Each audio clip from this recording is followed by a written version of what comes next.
Single mom arrives barefoot to job interview. Millionaire CEO chooses her over 25 candidates. Hello, viewer. Thanks for joining us. Leave a like and share your thoughts in the comments, along with the city you're watching from. Now let's continue with the story. The coins made small clicking sounds as Norah Stevens counted them for the third time, hoping the total would somehow change. $23.47. She needed 28 for Leo's field trip permission slip due tomorrow, and at least 15 for the week's lunches. Her paycheck from the warehouse wouldn't arrive until Friday, 3 days that felt like 3 years. "Mom?" Leo's voice drifted from his bedroom, small and careful. "Can I come show you something?" Nora swept the coins into her palm, dropping them back into the ceramic jar, shaped like a lighthouse that her father had given her years ago, back when lighthouses still seemed like symbols of hope instead of reminders of shipwrecks. She pressed her hands against the kitchen counter, taking a breath that filled her lungs but did nothing for the hollow feeling in her chest. "Of course, sweetheart." "Come on out." Leo appeared in his pajamas, the ones with the faded astronauts that were getting too short in the legs but would have to last another season. He held a piece of construction paper, his 9-year-old fingers stained with marker ink. His sandy hair stuck up in the back the way it always did after his bath, the way his fathers used to, past tense.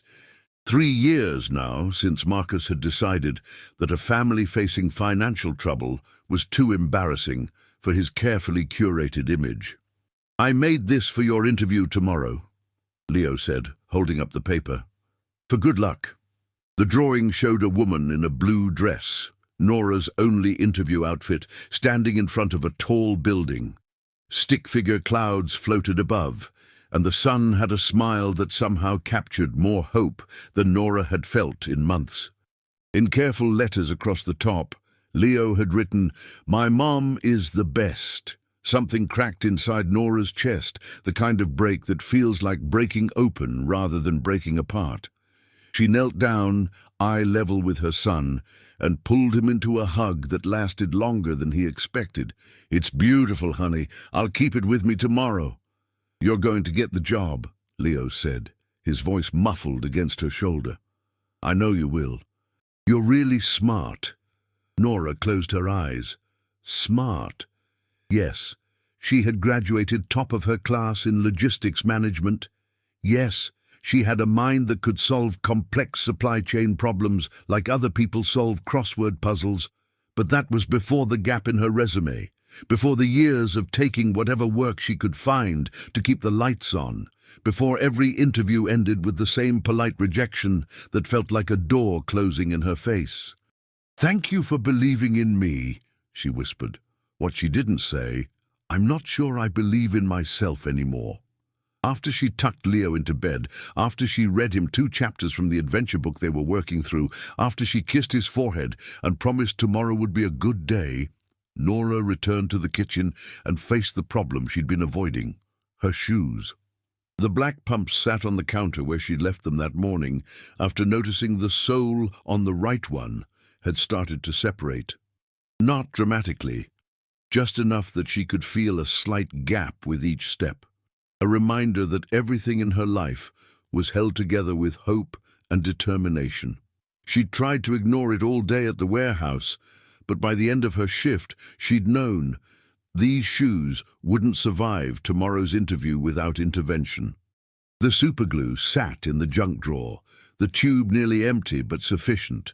Nora applied the adhesive along the separation, pressing the sole firmly against the shoe. The chemical smell filled the small kitchen, sharp and unpleasant.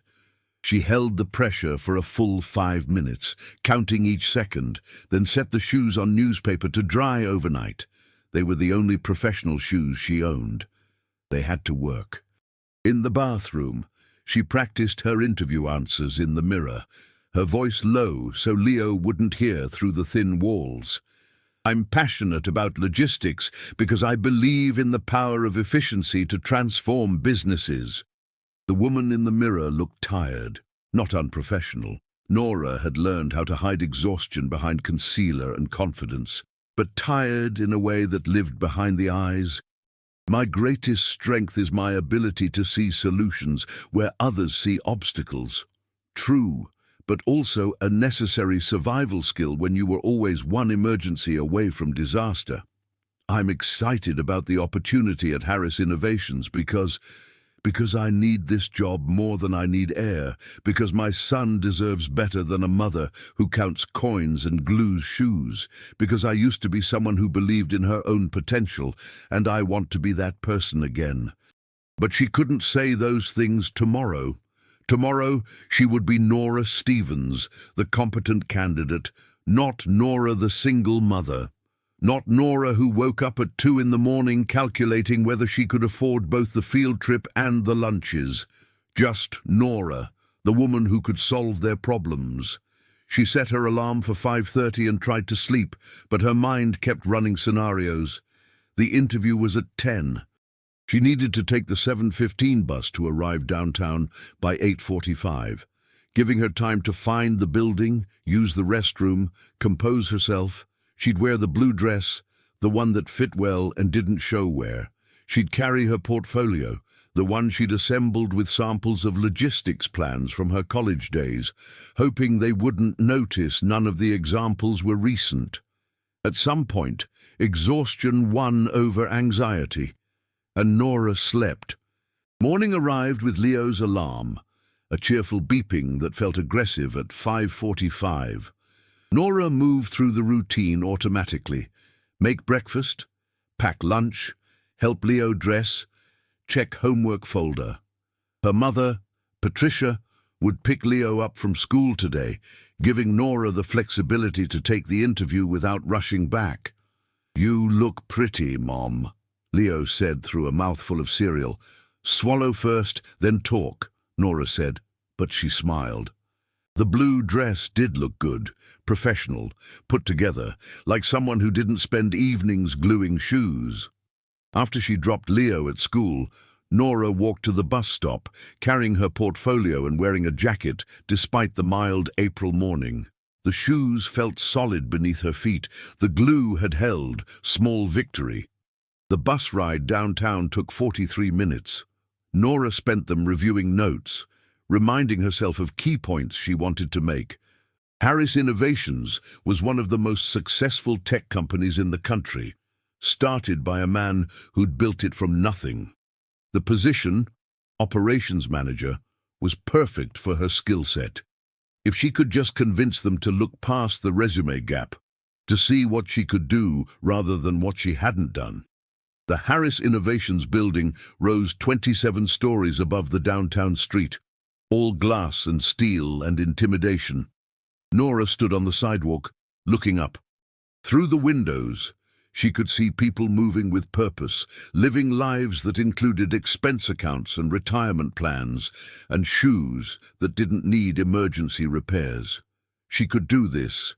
She had to do this. The lobby was all marble and modern art, the kind of space designed to make visitors feel small. A security desk sat to the left, and beyond it, a bank of elevators with chrome doors that reflected everything back at you, doubled and unavoidable. Nora checked her watch, 8:47. Perfect timing. She caught her reflection in the lobby windows, professional, capable, ready. She adjusted her portfolio and headed for the entrance. That's when she heard it. A sound somewhere between a gasp and a sob, the kind of noise that bypassed the brain and went straight to the heart. Nora turned and saw a young woman, maybe 25, standing near the building entrance, staring down at her foot with an expression of pure devastation. Her heel, one of those expensive designer ones with the red sole that Nora had only ever seen in magazines, had broken clean off. The woman held the detached heel in one hand, while the other hand covered her mouth, her eyes wide with panic. "No, no, no," the woman whispered, then louder. "No, not today." Nora should have walked past, should have minded her own business, should have focused on her own crisis. But something in the woman's voice, the rawness of it, the kind of panic Nora knew intimately, stopped her feet from moving forward. "Are you okay?" Nora asked. then recognized the stupidity of the question. The woman wasn't okay. The woman looked up, mascara already starting to smudge. "I have an interview in 8 minutes. I don't have another pair. I live 40 minutes away. I can't go in there like this." She wasn't crying yet, but tears hovered right at the edge. Her hands shook. Nora looked at the broken shoe, then at the woman's face. Then, and this was the moment everything changed, down at her own black pumps. The ones she'd glued last night, the ones she'd worried over, the only professional shoes she owned. This was not a decision that made sense. This was not strategic thinking. This was the kind of choice that came from a place deeper than logic, from the part of Nora that Leo saw when he drew pictures of her with a smiling sun overhead. "What size do you wear?" Nora heard herself ask. "What?" The woman blinked, confused. "Shoe size. What size?" 7.5, the woman said, still not understanding. Nora wore an 8, close enough that it would work. Close enough to be uncomfortable but wearable. Close enough to ruin everything. "Here." Nora bent down and slipped off her right shoe, then her left, her bare feet touching the concrete sidewalk outside the building. "Take these." The woman stared at the shoes in Nora's hands as if they were an alien artifact. "What? No, I can't." "You need them more than I do." Nora pressed the shoes into the woman's hands. "You have 8 minutes. Go." "But what about you? Your interview? I'll figure it out. Go, please." The woman's eyes filled with tears again, but different ones now. "I don't even know your name." "You don't need to. Just go be amazing in there." For a moment, they stood there, stranger and stranger, connected by an act that made no sense and perfect sense simultaneously. Then the woman did something Nora didn't expect. She hugged her, quick and fierce. "Thank you," she whispered. "I'll never forget this."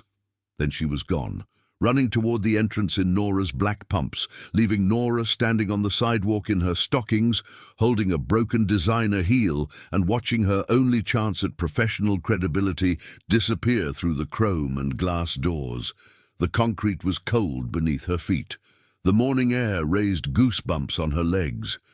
And somewhere in her chest, beneath the rising panic about what she'd just done, Nora felt something she hadn't felt in a long time. She felt like herself, even if that self had just made the worst decision of her life. The security guard at the desk was staring at her through the glass doors. Other people, candidates probably, dressed in perfect suits and perfect shoes, were arriving, their eyes sliding over her with confusion and judgment. Nora looked down at her bare feet, at the concrete stained with old gum and city dirt, and thought about Leo's drawing tucked in her portfolio. "My mom is the best." She picked up her portfolio, lifted her chin, and walked toward the entrance, her stockinged feet silent against the marble lobby floor, every eye in the building turning to watch the woman who had just thrown away her only chance, her heart pounding with fear and something that felt dangerously close to pride. The marble was colder than the concrete had been, and somehow more judgment-laden, as if the building itself knew she didn't belong. Nora forced herself to walk with confidence, not to hurry or slink, not to apologize with her body language for what she'd done. The security guard, a middle-aged man with kind eyes and a name tag reading Carlos, watched her approach with an expression somewhere between concern and confusion. "Good morning," Nora said, her voice steady. "I'm here for a 10 o'clock interview. Norah Stevens." Carlos glanced down at her feet, bare except for the thin stockings, then back up at her face, working through whether this was a prank or a crisis or something he'd need to call someone about.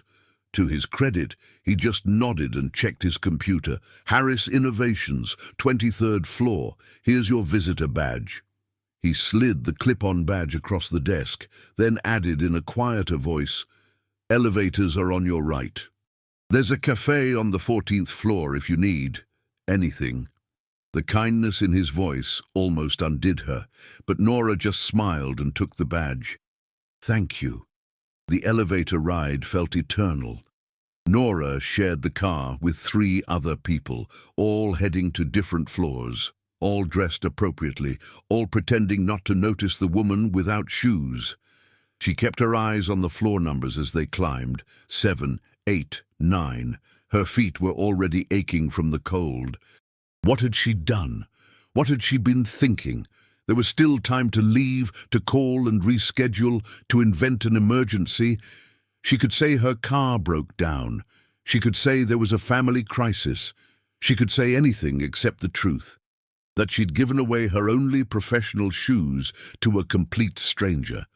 But Leo's voice echoed in her mind. "You're going to get the job. I know you will."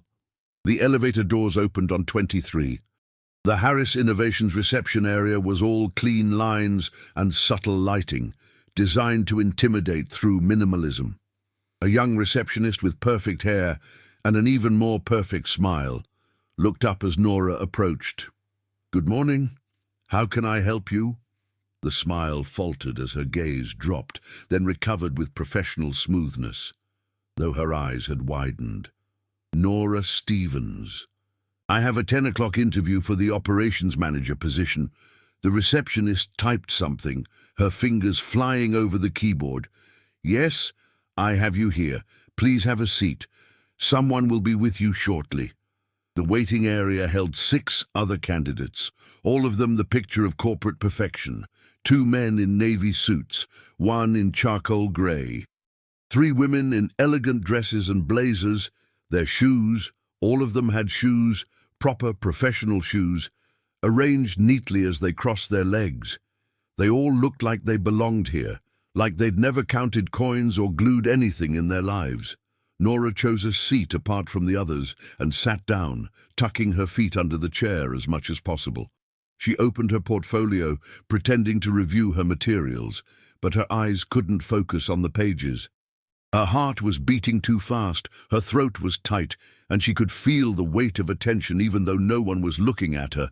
This was a mistake, a terrible, irreversible mistake, born from a moment of compassion that she couldn't afford.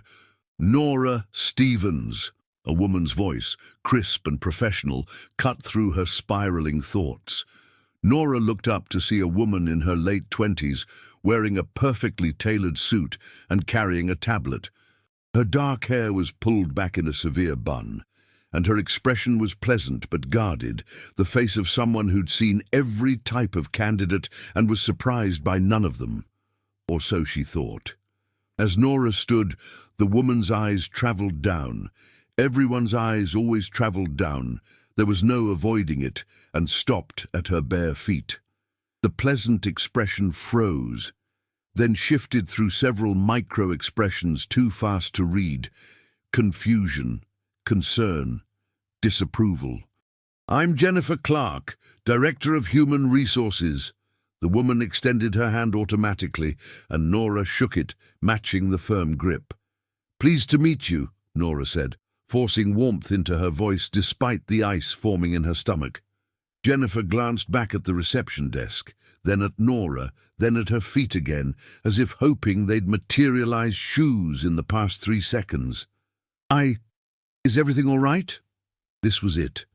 The moment where Nora could invent an excuse, could minimize, could make it someone else's fault. But she'd spent 3 years living under the weight of Marcus's lies and manipulations, learning to hide and disguise and pretend. Some part of her, maybe the part that had given away the shoes in the first place, was finished with pretending. "There was a situation outside the building," Nora said. "Another candidate had an emergency, and I helped her. I'm ready for the interview." Jennifer's expression had been replaced with something harder to read. "Miss Stevens, I appreciate your altruism, but I'm not sure this is there a problem?" The voice came from behind Jennifer, deep and measured, carrying the kind of quiet authority that didn't need volume. Both women turned. The man who'd spoken was tall, maybe 45, with steel-grey eyes that seemed to take in everything at once. He wore dark jeans and a button-down shirt, expensive, but casual in a way that suggested he didn't need to prove anything. His hair was starting to grey at the temples, and there were lines around his eyes that spoke of someone who smiled often, but was not smiling now. "Mr. Harris," Jennifer said, and Nora's stomach dropped. Mr. Harris. As in Ronald Harris. As in the CEO. As in the man who'd built this company from nothing and could destroy her chance at employment with a single word. "I was just about to escort Miss Stevens to the interview room?" Ronald Harris's eyes were on Nora now, on her face, not her feet. "That's where we're all gathering, isn't it?" Something unspoken passed between him and Jennifer, some hierarchy of decision-making that ended with Jennifer's tight smile. "Of course. This way, please." As they walked down the hallway, Jennifer in front, Nora in the middle, and Ronald Harris behind, Nora could feel his presence like a weight. Was he studying her, judging her, wondering what kind of person showed up to a critical interview without shoes? The interview room was glass-walled, which meant everyone in the surrounding offices had a perfect view of what was about to happen. Through the transparent walls, Nora could see other candidates waiting in a separate area, all of them pristine and properly shod. 25 other people competing for the same position, and she was the one who'd shown up barefoot. The interview panel consisted of Jennifer, 2 other executives whose names Nora missed in her rising panic, and Ronald Harris, who took a seat in the corner of the room, apart from the others, watching. Jennifer cleared her throat. "Miss Stevens, before we begin, I need to address the obvious question about—" "Wait!" Ronald Harris spoke from his corner, leaning forward. "I'd like to start with something else. Miss Stevens, can you walk me through how you would optimize a supply chain that's currently taking an average of 7 days to fulfill orders, with the goal of reducing that to 3 days without increasing costs?" The question hung in the air. Jennifer looked confused by the interruption. The other executives glanced between Ronald and Nora, Nora felt her brain shift into gear, the way it always did when presented with a logistics problem. This was her language. This was what she was good at. This was why she was here. "First, I'd need to analyze the current 7-day timeline to understand where the delays are occurring," she began, her voice growing stronger. "Fulfillment delays typically happen in 3 areas: order processing, inventory location, and shipping logistics. I'd start by implementing a real-time inventory tracking system, if one isn't already in place, to reduce the time between order receipt and order picking." As she talked, walking through the solution step by step, explaining the balance between speed and cost, detailing how to restructure warehouse zones for optimal efficiency, something remarkable happened. The room's attention shifted. They stopped looking at her feet and started listening to her words. She talked about hub-and-spoke distribution models. She discussed the cost-benefit analysis of regional distribution centers versus centralized warehousing. She explained how predictive analytics could reduce order processing time by anticipating demand patterns. When she finished, there was a moment of silence. Then Ronald Harris asked another question, even more complex than the first. Then another, and another. Nora answered them all, her mind working through problems she'd been studying and thinking about for years. All the knowledge and training that had been sitting unused while she worked warehouse jobs finally being put to use. She forgot about her feet. She forgot about the watching eyes. She forgot everything except the beautiful, clear logic of moving products from point A to point B in the most efficient way possible. 45 minutes passed like 45 seconds. Ronald Harris sat back in his chair and did something Nora hadn't expected. He smiled, a real smile, not a professional one. "Miss Stevens," he said, "where are your shoes?" And just like that, reality crashed back in. The room felt very small and very quiet. Jennifer looked like she wanted to disappear. The other executives shifted uncomfortably. Nora took a breath. She could lie, should lie. should make up something believable about a wardrobe malfunction or a medical issue or anything except the truth. But she'd spent 45 minutes being exactly who she was, competent, knowledgeable, capable, and something in Ronald Harris's eyes suggested he wanted the same honesty in her answer that she'd given in her solutions. "I gave them away," she said, "to another candidate outside the building. Her heel broke, she was panicking, and she needed them more than I did." The silence that followed was the loudest thing Nora had ever heard. Jennifer's expression moved past professional concern straight into something like horror. One of the other executives coughed. Someone's pen clicked against the table, a nervous rhythm. Ronald Harris tilted his head, studying Nora with those grey eyes that seemed to see past surfaces.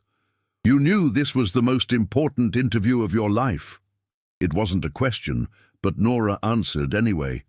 "Yes, sir." "And you gave away your only pair of professional shoes to a stranger." "Yes, sir." "Why?" The word hung in the air, deceptively simple. Why? Not how, not what were you thinking, but why? As if he wanted to understand the reasoning behind a choice that made no logical sense. Nora thought about Leo's drawing in her portfolio. "My mum is the best." She thought about her father, who taught her that character mattered more than comfort. She thought about 3 years of struggling and surviving, and sometimes forgetting who she'd been before the struggle became her whole identity. "Because she needed them more than I did," Nora said. "I've had days where everything falls apart, where one small thing going wrong feels like the end of the world. I saw that day happening to her, and I—" She paused, searching for words. "I couldn't walk past that, even if it cost you this opportunity. Even then." Another silence, but this one felt different. Jennifer was staring at Ronald as if trying to send him a telepathic message. The other executives exchanged glances that Nora couldn't interpret. Ronald stood up, walked to the window overlooking the city, his hands in his pockets. When he turned back, his expression was unreadable. "Mr. Harris," Jennifer began, her voice carrying a warning note. "Perhaps we should—" "Miss Stevens," Ronald interrupted. "When can you start?" The room temperature seemed to drop and rise simultaneously. Nora's ears rang. She must have misheard. "I'm sorry. When can you start? Monday? Or do you need 2 weeks to transition from your current position?" Jennifer made a small sound of protest. "Sir, we haven't completed the interview process. We have 25 other candidates, and the selection committee hasn't—" "I'm the selection committee," Ronald said, still looking at Nora. "And I've made my selection. Miss Stevens, you'll be working with Grace Thompson, my executive assistant, for the first few weeks. She'll help you get oriented. The position comes with full benefits, 4 weeks vacation, and a salary of $87,000 annually. Does that work for you?" $87,000. Nora's warehouse job paid $23,000. She'd been hoping for maybe 50, maybe 60 if she was lucky. 87,000 was the kind of number that meant Leo could have new pajamas and field trips and maybe, just maybe, some semblance of security.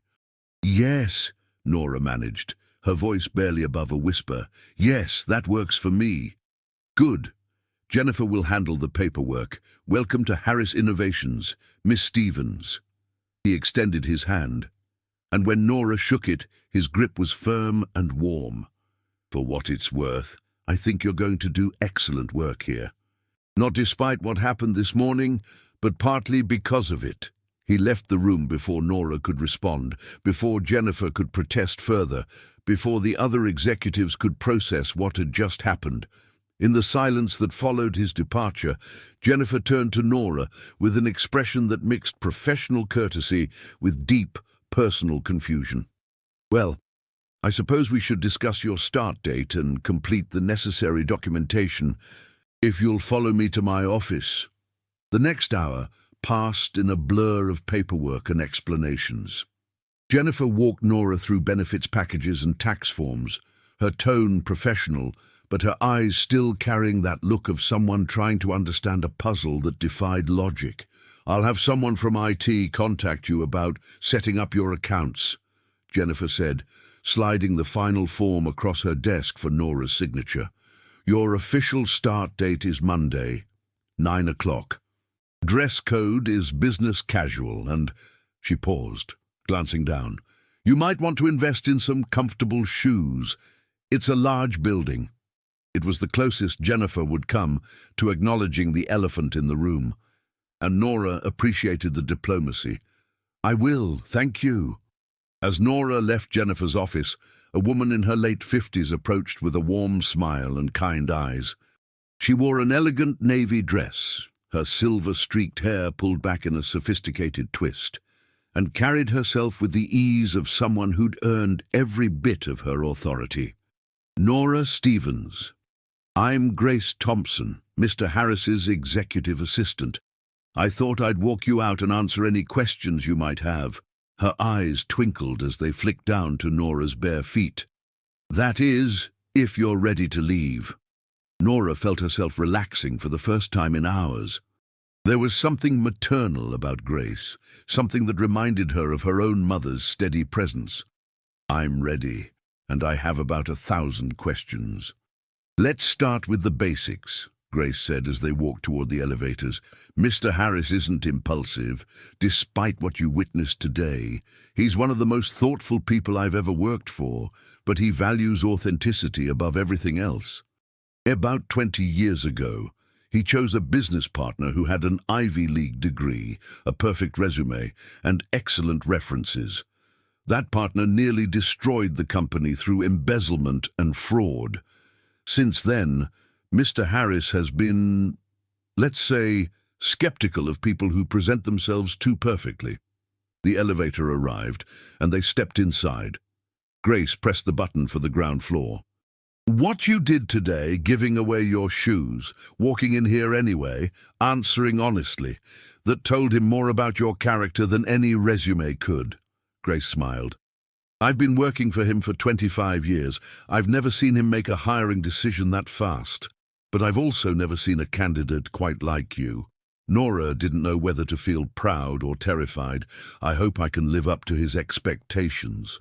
"You will." "You already have." The elevator doors opened onto the lobby. "Do you need anything? A taxi voucher? We can arrange—" "I'm fine," Nora said, though her feet were aching and cold. "Really, thank you, Grace, for everything." Grace studied her for a moment, then reached into her purse and pulled out a business card. "My direct line. If you need anything before Monday, call me." And Nora. She waited until Nora met her eyes. "Welcome to the family. I think you're going to fit in perfectly." As Nora walked out of the building into the afternoon sunlight, the concrete warm now beneath her stockinged feet, she felt like she was moving through a dream. Her phone buzzed in her pocket, a text from her mother, Patricia. How did it go? Nora stood on the sidewalk, looking up at the glass tower that would somehow, impossibly, become her workplace, and typed back, "Call you in 5 minutes. You won't believe it." She needed to buy shoes before Monday. She needed to tell Leo. She needed to process what had just happened. But first, she just stood there, barefoot on the downtown sidewalk, and let herself feel something she hadn't felt in 3 years. Hope. Not the desperate, grasping hope that fears disappointment, not the quiet hope that's really just disguised resignation, but real, solid, grounded hope. The kind that believed tomorrow might be better than today. Nora thought about the woman she'd given her shoes to, wondered if she'd gotten her job too, hoped she had. She thought about Ronald Harris's grey eyes and Grace Thompson's warm smile. She thought about Leo's drawing, about her father's lighthouse jar full of counted coins, about all the small decisions that had led to this impossible moment. Then she called her mother, and when Patricia answered, Nora started laughing and crying at the same time, the kind of release that comes when you've been holding yourself together so tightly for so long that falling apart feels like freedom. "I got the job, Mom," she said through tears and laughter. I got the job. The weekend passed in a whirlwind of preparation and disbelief. Nora kept touching the employment documents Jennifer had given her, as if physical contact could confirm reality. On Saturday, she took Leo school shopping with money she hadn't had on Thursday, not the full amount yet, but an advance Grace had arranged, and bought him the new sneakers he needed and the field trip permission she'd been worrying over. "Can I pick the expensive ones?" Leo asked, staring at the wall of shoes with wide eyes. "You can pick the ones you really want," Nora said, and meant it. On Sunday morning, Patricia came over early, bringing bagels and fresh fruit and that particular brand of maternal wisdom that came wrapped in casual conversation. "Tell me again what he said," Patricia requested, settling into the worn chair in Nora's small living room while Leo played in his bedroom. "He said, 'When can you start?'" Nora repeated, still feeling the same surge of unreality she'd felt in the moment. "Just like that. I didn't even finish the interview process. He just decided." Patricia smiled, the lines around her eyes deepening with affection. "Your father would have loved this story. He always said the right opportunities find people who are ready for them." Nora felt the familiar ache that came with mentions of her father. 5 years gone, and she still reached for the phone to call him when good things happened. "I miss him. He'd be so proud of you, honey, not just for getting the job, but for being the kind of person who gives away her shoes." Patricia reached over and squeezed Nora's hand. "That's the real victory here. You didn't lose yourself in the struggle. That matters more than any salary." That evening, Nora stood in front of her closet, planning her first week's outfits with attention to detail that bordered on obsessive. "Business casual," Grace had said, "professional but not stuffy." She had 3 appropriate dresses, 2 pairs of slacks, and 4 blouses that would work. With strategic mixing and matching, she could make it through the week without repeating exact combinations. And shoes. She'd bought 2 pairs, 1 black, 1 brown, spending more than she'd planned, but less than the joy deserved. They weren't designer brands, but they were new and whole and didn't require glue. Leo appeared in her doorway, already in his pajamas. "Mom, are you nervous about tomorrow?" Nora turned from the closet. "A little bit." "Are you nervous about me being nervous?" He considered this with his usual seriousness. "I think you're going to be great.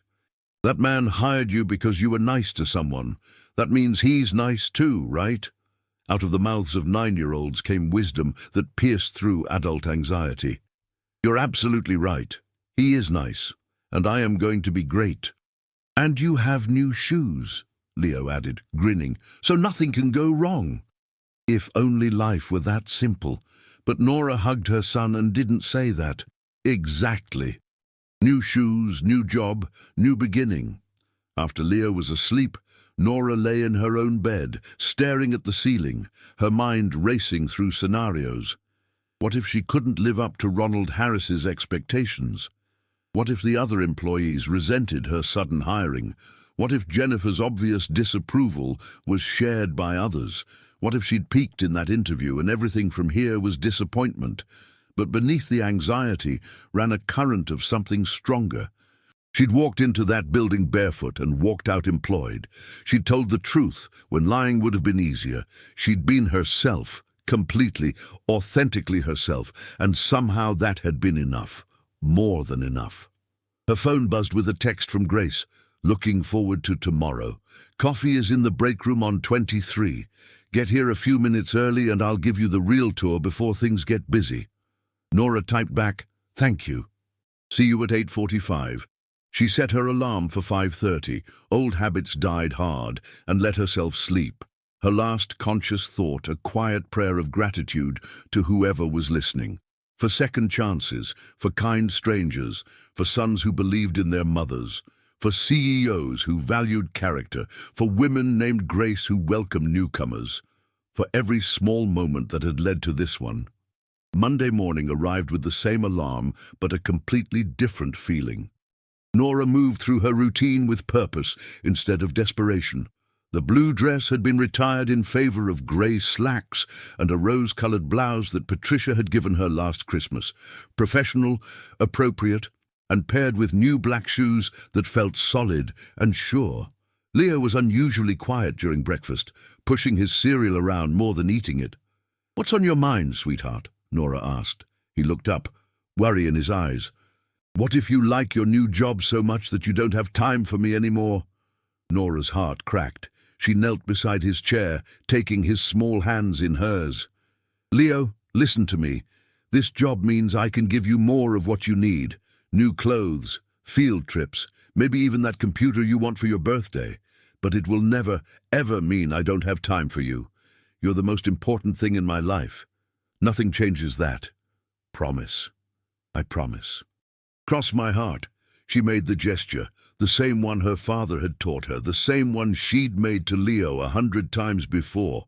He smiled then and hugged her tight. "Okay, good luck today, Mom. You're going to be the best operations manager ever." "Operations manager," she corrected, "but thank you, my love." Patricia arrived to take Leo to school, giving Nora a fierce hug. "Go show them what you're made of." The bus ride downtown felt different today. Nora wasn't heading toward an interview that might change everything. She was heading toward a job that already had. She watched the city pass by the windows, familiar streets taking on new meaning now that she was traveling them as someone with purpose, with a destination that waited for her arrival. The Harris Innovations building looked the same, glass and steel and imposing, but Nora walked toward it with her head high, her feet secure in shoes that belonged to her, her heart steady with something that felt like belonging. Carlos, the security guard, looked up as she entered and broke into a wide smile. "Miss Stevens, congratulations. Heard you're joining the team." "Thank you, Carlos. Good to see you again. Much better shoes today," he teased, and they shared a laugh that felt like being let in on a secret. The elevator ride to 23 felt shorter than it had on Friday. When the doors opened, Grace was waiting, as promised, holding 2 cups of coffee. "Welcome to your first day," Grace said. "I thought we'd start with caffeine and a tour before anyone else gets here. How are you feeling?" "Terrified and excited in equal measure," Nora admitted. "Perfect. That's exactly how you're supposed to feel." Grace handed her one of the coffees. "Come on, let me show you your new home." The office was still quiet, that early morning hush before the workday began. Grace walked Nora through the layout, pointing out conference rooms and printer stations and the kitchen where people gathered for unofficial meetings. "Your office is here," Grace said, opening a door to a small but bright space with a window overlooking the city. "Not huge, but it's yours. I took the liberty of stocking it with supplies, but you'll want to personalize it." Nora stepped inside, running her fingers along the clean desk, looking out the window at the morning sun catching on other buildings. Her office, her desk, her window. 3 days ago, she'd been counting coins. Today, she had an office. "Thank you, Grace, for everything. Honey, you're going to be thanking me a lot less once you see your project load," Grace said with a laugh. "Come on, let me introduce you to the team before they trickle in and it gets chaotic." The team consisted of 8 people who would report to Nora, handling different aspects of the company's operations. Grace introduced her to Tom, a veteran employee in his 50s with skeptical eyes and a firm handshake, and Lisa, a young analyst who seemed excited about the new manager. "We heard about your interview," Lisa said, her eyes bright with curiosity. "Is it true you came in barefoot?" Before Nora could answer, a man's voice cut in from behind her. "I'm sure Miss Stevens would prefer to focus on her work rather than gossip about her interview." Nora turned to find a man in his early 40s, impeccably dressed in a suit that cost more than her first month's salary. He had perfectly styled dark hair, a confident smile, and eyes that assessed her with the kind of judgment that pretended to be friendliness. "Mark Davidson," he said, extending his hand. "Senior Executive, Operations Division. I suppose that makes us colleagues now." His handshake was firm to the point of aggressive, and something in his tone suggested that colleagues wasn't quite the right word. More like competitors, or perhaps temporary inconveniences. "Norah Stevens, pleased to meet you. I have to say, Mr. Harris's decision to hire you was unconventional." Mark's smile never wavered. "But I'm sure you'll prove yourself capable. If you need any guidance from someone who's been here a while, my door is always open." The offer sounded generous, but the subtext was clear. He didn't think she belonged here, and he'd be watching for her to fail. "That's very kind," Nora said. "I appreciate the welcome." Mark nodded and moved past them toward the coffee machine, leaving a wake of expensive cologne and subtle hostility. Grace waited until he was out of earshot before murmuring, "That's going to be a challenge. Mark felt he should have gotten your position. He's been with the company 7 years and thinks seniority should have counted more than—" She gestured vaguely. "Than showing up barefoot," Nora supplied. "Than showing character," Grace corrected. "Don't let him rattle you. You earned this position. Mr. Harris doesn't make mistakes about people." The rest of the morning passed in a blur of orientation meetings, system passwords, and project briefings. Nora met with each team member one by one, learning about their current workload and challenges. Tom remained skeptical but professional. Lisa was enthusiastic to the point of overwhelming. The others fell somewhere in between, wait-and-see attitudes written across their faces. At noon, Grace knocked on Nora's office door. "Mr. Harris would like to see you." "Don't worry," she added, seeing Nora's expression. "It's not a bad thing. He likes to check in with new hires." Ronald Harris's office was on the 27th floor, the executive level that Nora hadn't seen during her interview. It was understated. Large, yes, but decorated more like a comfortable study than a power office. Bookshelves lined one wall, filled with volumes on business, technology, and philosophy. The desk was covered with papers and sketches, the organized chaos of someone who worked rather than just presided. "Miss Stevens," Ronald said, standing as she entered. "Please, sit. How's your first day going?" "It's going well, sir. Everyone has been very welcoming." "Even Mark?" Ronald's grey eyes were knowing. Nora considered lying, decided against it. "Mark has been professional." Diplomatic answer. "I appreciate that." Ronald leaned back in his chair. "I want to be clear about something. I didn't hire you as a charity case or a publicity stunt. I hired you because in 45 minutes you demonstrated more problem-solving ability than most candidates show in hours of interviews. What happened with the shoes gave me insight into your character, but your skills got you the job." "Thank you, sir. I won't let you down." "I know you won't." He paused, seeming to consider his next words. "There's a project I'd like to start you on next week. We're expanding our distribution network into 3 new regions, and the logistics are complex. Grace will send you the details. I want your assessment and recommendations. I'll get started right away." "Good." Ronald stood, signaling the end of the meeting. "One more thing, Miss Stevens. Don't let anyone here make you doubt your worth.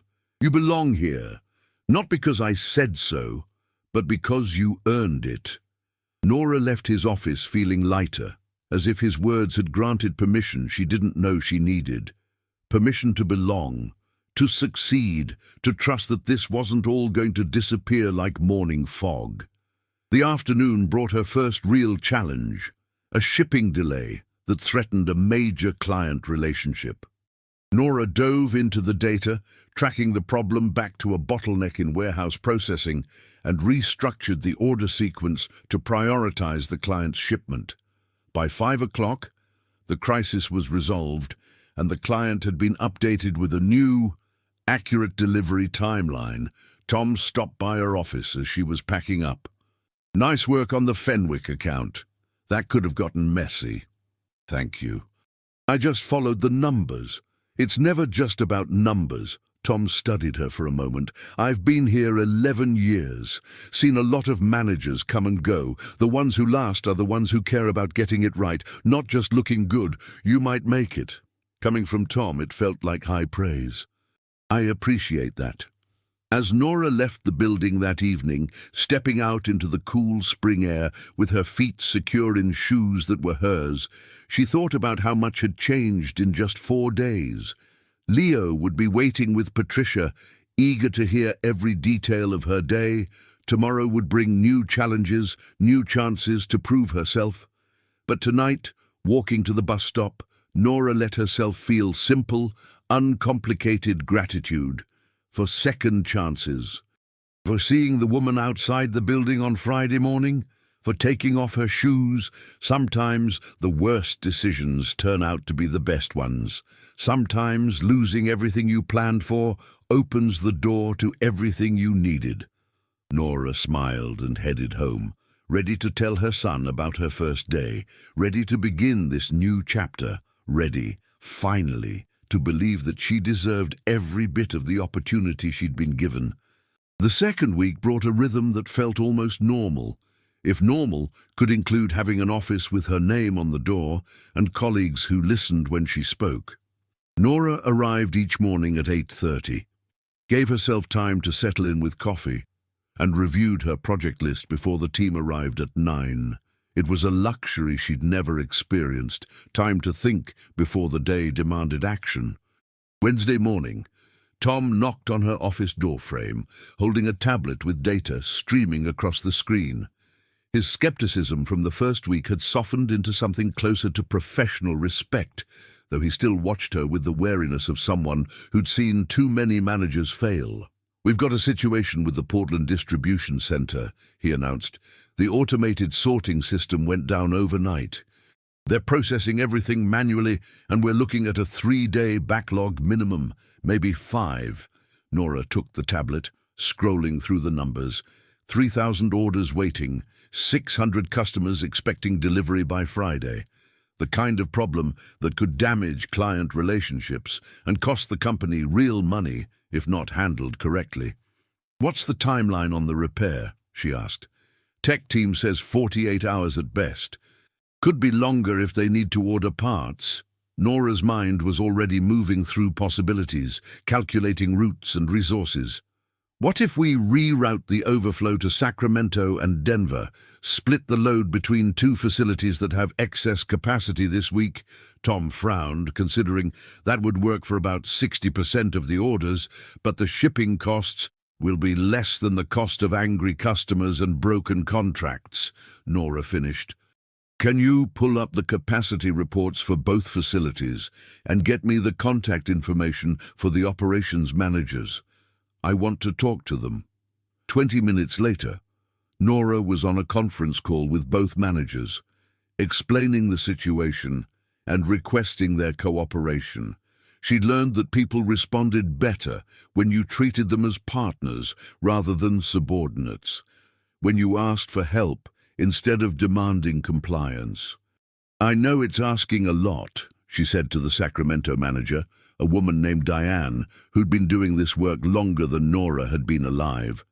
"But if we can share this load for just a few days, we keep our promises to the customers. That matters to me. I hope it matters to you too." There was a pause. Then Diane's warm laugh came through the speaker. "You're good, Nora. Real good. Yeah, we can handle it. Send me the order details and I'll get my team prepped." Denver agreed as well, and within an hour, Nora had restructured the entire workflow, documented the changes, and sent updates to the affected customers. Crisis averted, relationships maintained, problem solved. She was finishing the last email when Mark appeared in her doorway, leaning against the frame with that smile that never quite reached his eyes.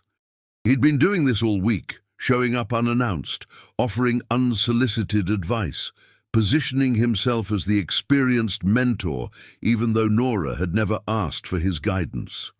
"Heard about the Portland situation," he said.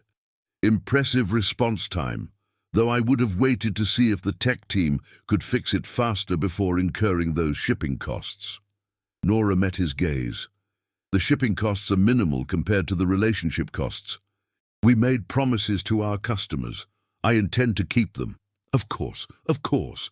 I'm just saying, sometimes it's worth gambling on a quick fix before throwing money at a problem. He straightened, preparing to leave, then added as if it had just occurred to him, "You know, Mr. Harris tends to reward bold decisions, but he also values fiscal responsibility, something to keep in mind." After he left, Nora sat very still, processing the interaction. On the surface, Mark's words were helpful. Beneath them ran a current of something else, a suggestion that her decisions weren't quite right, that she didn't fully understand the company culture, that she was one mistake away from proving she didn't belong. Grace stopped by at lunch, carrying 2 sandwiches from the cafe on the 14th floor. "Thought you might be too busy to eat," she said, settling into the chair across from Nora's desk. "Word is you saved the Portland crisis this morning." "Just did my job." "Honey, I've been here 25 years. Most people in your position would have escalated it to Mr. Harris or tried to blame Portland's maintenance team. You fixed it, there's a difference."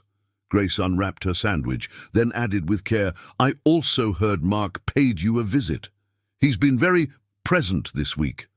"He's been territorial," Grace corrected. "Mark thought he was next in line for your position. He's been here 7 years, climbed the ladder steadily, played all the political games. Then Mr. Harris brought you in from outside, and Mark's 5-year plan went up in smoke." Nora absorbed this information, fitting it into the puzzle she'd been assembling about office dynamics. "So he's waiting for me to fail." "More than waiting. Mark's specialty is making failure look like it was someone else's idea all along." Grace's voice carried a warning now. "I've seen him do it before. He's subtle, never anything you can prove, just small suggestions, tiny doubts, a word here and there that makes people question their own judgment. What should I do? What you're already doing. Excellent work that speaks for itself. Document everything. Trust your instincts. And don't let him make you doubt your decisions." Grace smiled. "You've got something Mark will never have, no matter how long he works here. You've got integrity. Mr. Harris recognized it. I recognized it. And eventually everyone else will too." That evening, Nora came home to find Leo at the kitchen table, surrounded by textbooks and papers, his face scrunched in concentration. Patricia was at the stove, cooking something that smelled like comfort and childhood. "How's my brilliant son?" Nora asked, dropping her bag and kissing the top of Leo's head.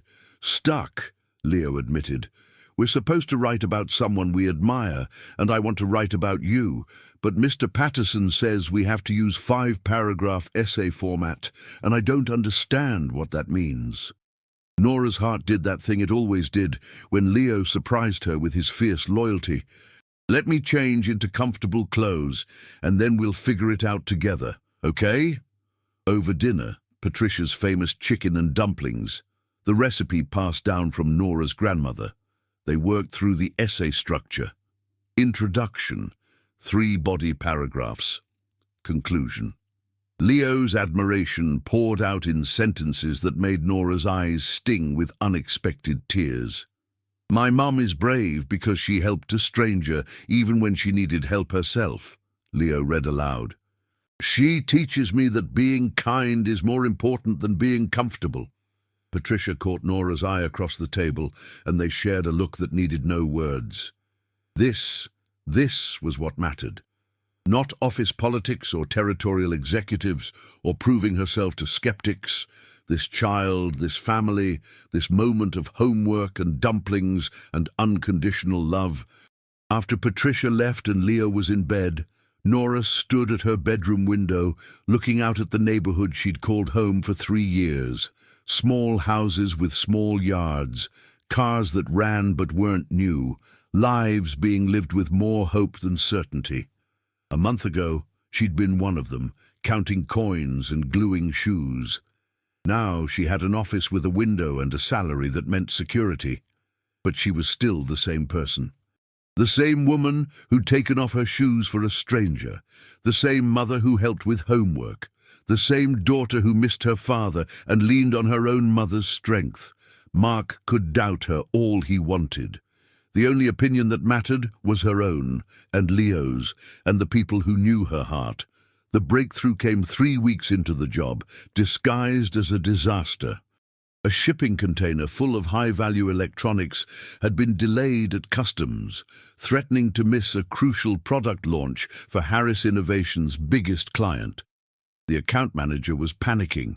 The client was threatening to switch vendors, and everyone was looking for someone to blame. Nora was in a meeting when her phone buzzed with an urgent text from Tom. Conference room 3. Now, bring miracles. She found the entire operations team gathered around the conference table, along with Mark, Jennifer from HR, and 3 people she didn't recognize, but who carried themselves with the tension of those whose bonuses depended on solving this problem.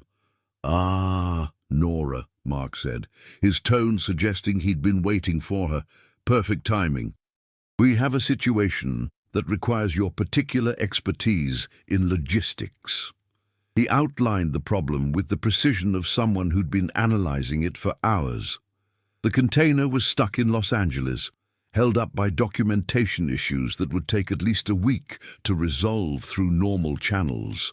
The product launch was in 9 days. Missing the deadline would cost the client millions and Harris Innovations their largest account. "So," Mark concluded, spreading his hands in a gesture of helplessness, "what's your miracle solution?" Every eye in the room turned to Nora. She could feel the weight of expectation, the unspoken challenge. This was a test, maybe even a trap. If she failed, Mark would have his proof that she was in over her head. But if she succeeded... Nora pulled out her laptop, accessing the shipping manifests and documentation. Her mind worked through the problem like a complex equation, finding variables she could control, identifying bottlenecks she could bypass. "The documentation issue is a red herring," she said after 5 minutes of silent analysis. "The real problem is that we're using the standard import broker who handles volume shipping. They're backed up and treating this like routine cargo. We need a specialist customs broker who can expedite the clearance process. That will cost," Mark began. "Less than losing the account," Nora cut in. "I know a firm that specializes in urgent tech shipments. They have relationships with customs officials and can fast-track the documentation. If we engage them today, we can have the container cleared by tomorrow afternoon." "You know such a firm?" one of the executives asked, skeptical. "I worked in logistics before coming here," Nora said. "I made contacts. Let me make a call." 20 minutes later, she had the specialist broker on retainer and a timeline that would get the electronics delivered with 2 days to spare. The relief in the room was palpable, the crisis averted through a solution so elegant it seemed obvious in retrospect. After the meeting, as people filed out offering congratulations and thanks, Mark lingered behind. His expression was harder to read now, the pleasant mask slipping. "Well done," he said, and the words sounded like they cost him something. "I'm curious, though. How did you happen to have a specialist customs broker's contact information readily available?" There it was, the subtle suggestion. Had she known about the problem in advance? Had she held back the solution to make herself look good? Nora packed up her laptop, giving herself time to choose her words. "I spent 3 years working warehouse jobs and freight forwarding," she said. "I made connections because that's what you do when you're trying to learn and grow. Those relationships don't disappear just because I changed jobs." "Of course not. I wasn't suggesting—" "Yes, you were." Nora met his eyes. "Mark, I don't know what I did to make you see me as a threat, but I'm not your enemy. I'm just trying to do good work." "The same as you." For a moment, something flickered across Mark's face, surprise maybe, or reluctant respect. Then the mask settled back into place. "I appreciate your directness.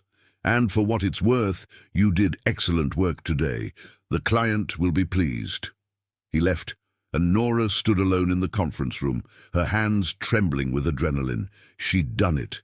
She'd solved an impossible problem and stood up to subtle intimidation, all in the same afternoon. Her phone buzzed. A text from Ronald Harris. Heard about your custom solution. Brilliant thinking. Let's talk tomorrow about expanding your role in client relations. Expanding her role. 3 weeks in ESIN, and she was already being given more responsibility. It should have felt like victory. Instead, Nora felt a whisper of unease. Success brought visibility. Visibility brought scrutiny. And Mark's barely concealed hostility suggested that the higher she climbed, the harder he would work to knock her down. But she pushed the worry aside and texted back, "Thank you, sir.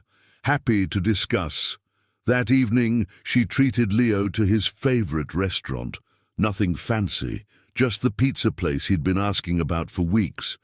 They sat in a booth with red vinyl seats, and Leo told her about his day with the kind of detail that only 9-year-olds could muster, every small drama elevated to epic importance.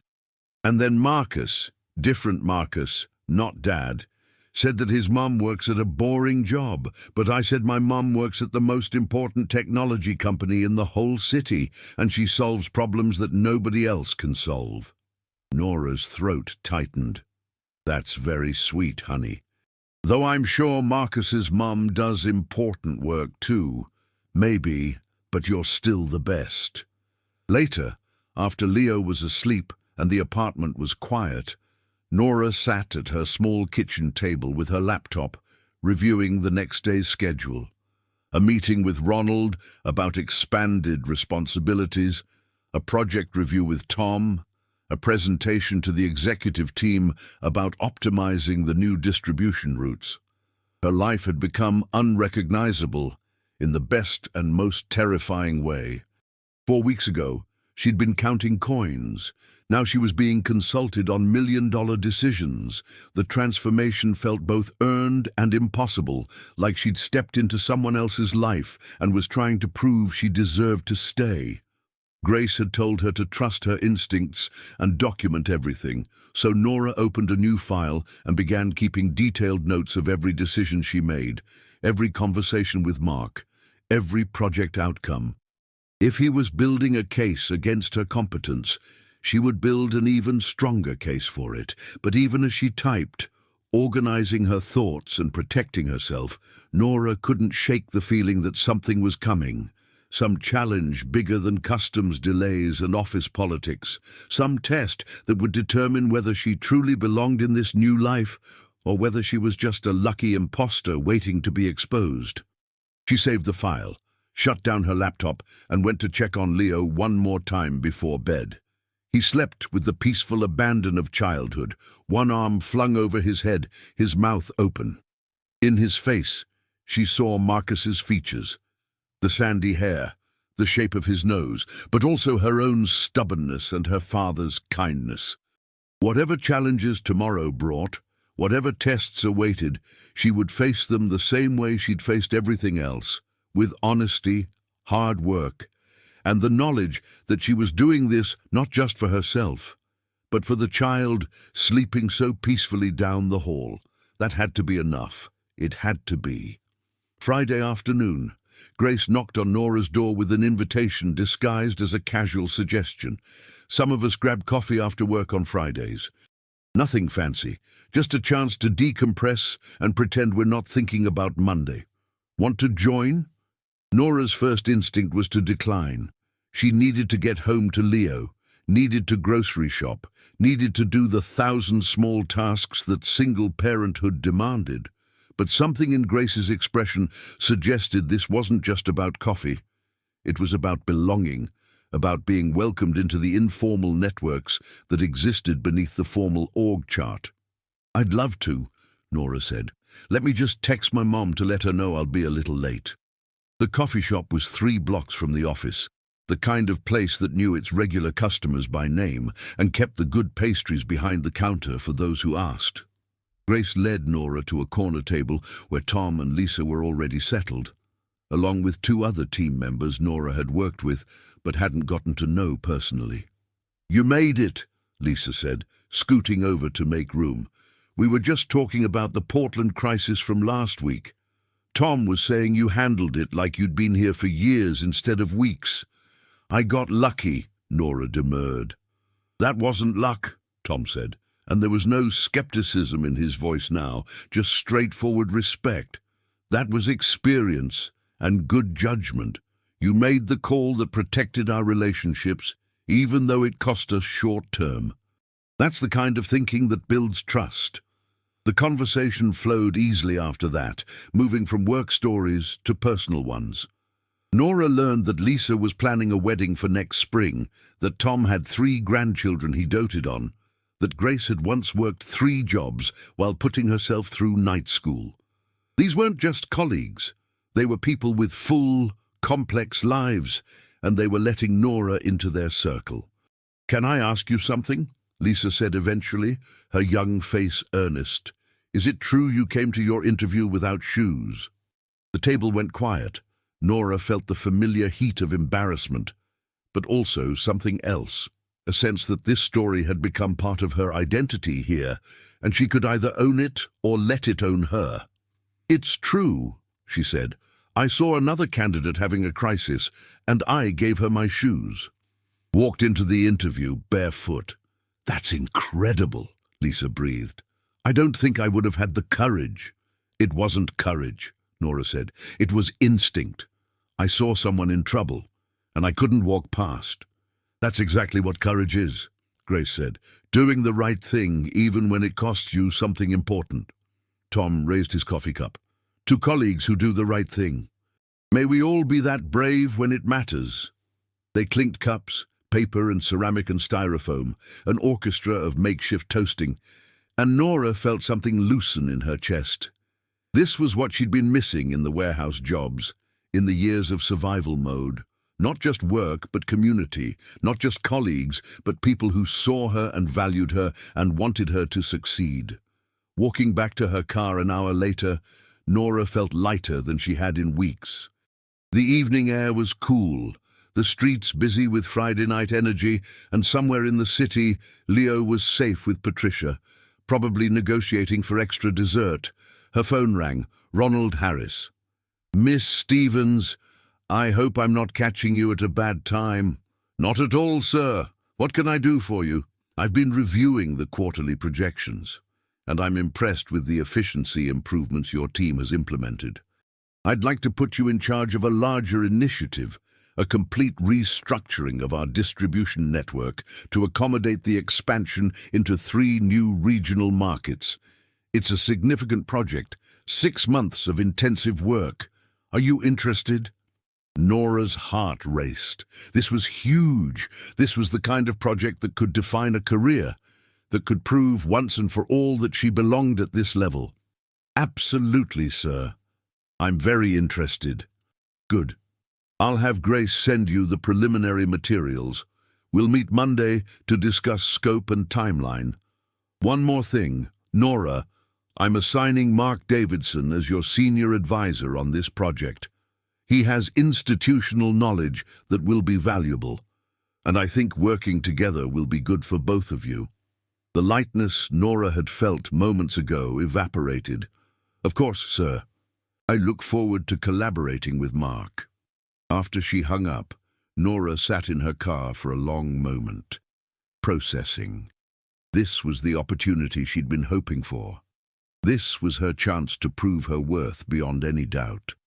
But it also meant working with Mark, the man who'd made his hostility clear, who questioned her decisions and undermined her confidence with surgical precision.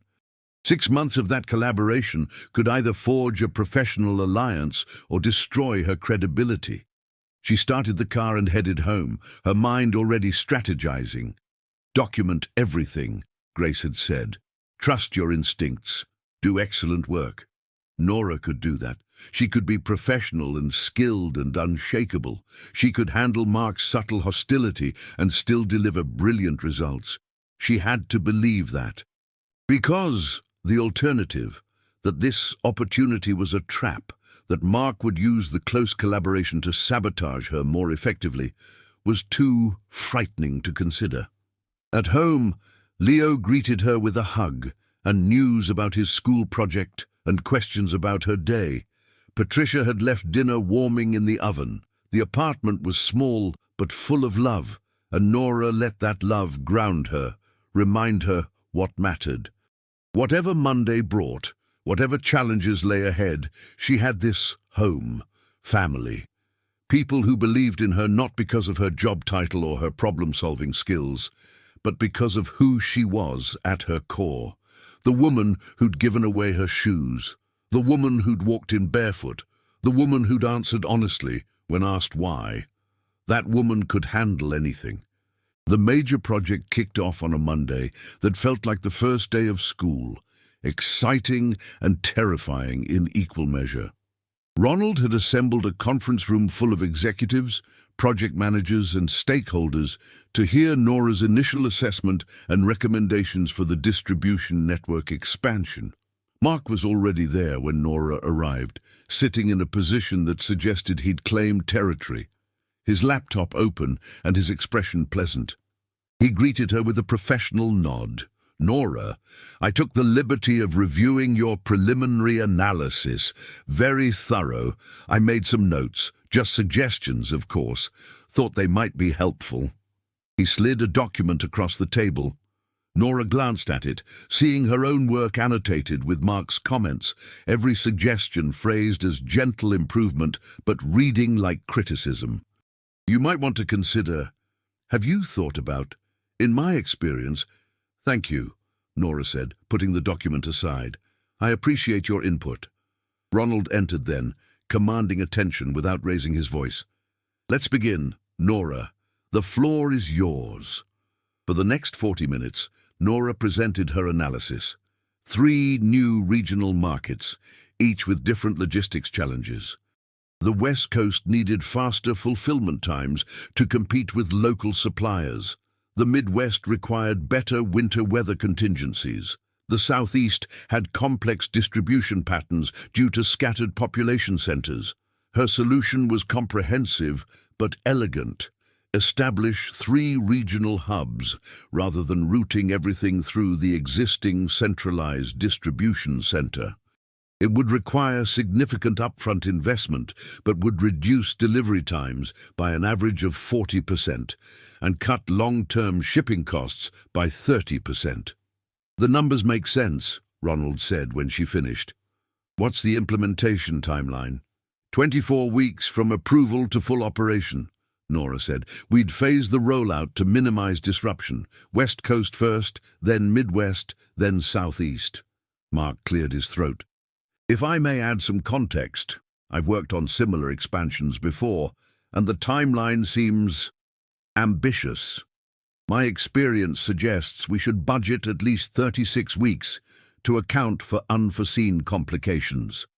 There it was, couched in helpfulness, but designed to plant doubt. Was Nora being unrealistic? Was she promising something she couldn't deliver?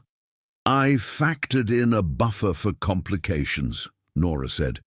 "The 24-week timeline assumes normal delays and includes contingencies.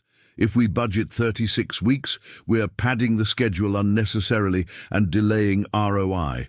"Of course," Mark said with smoothness.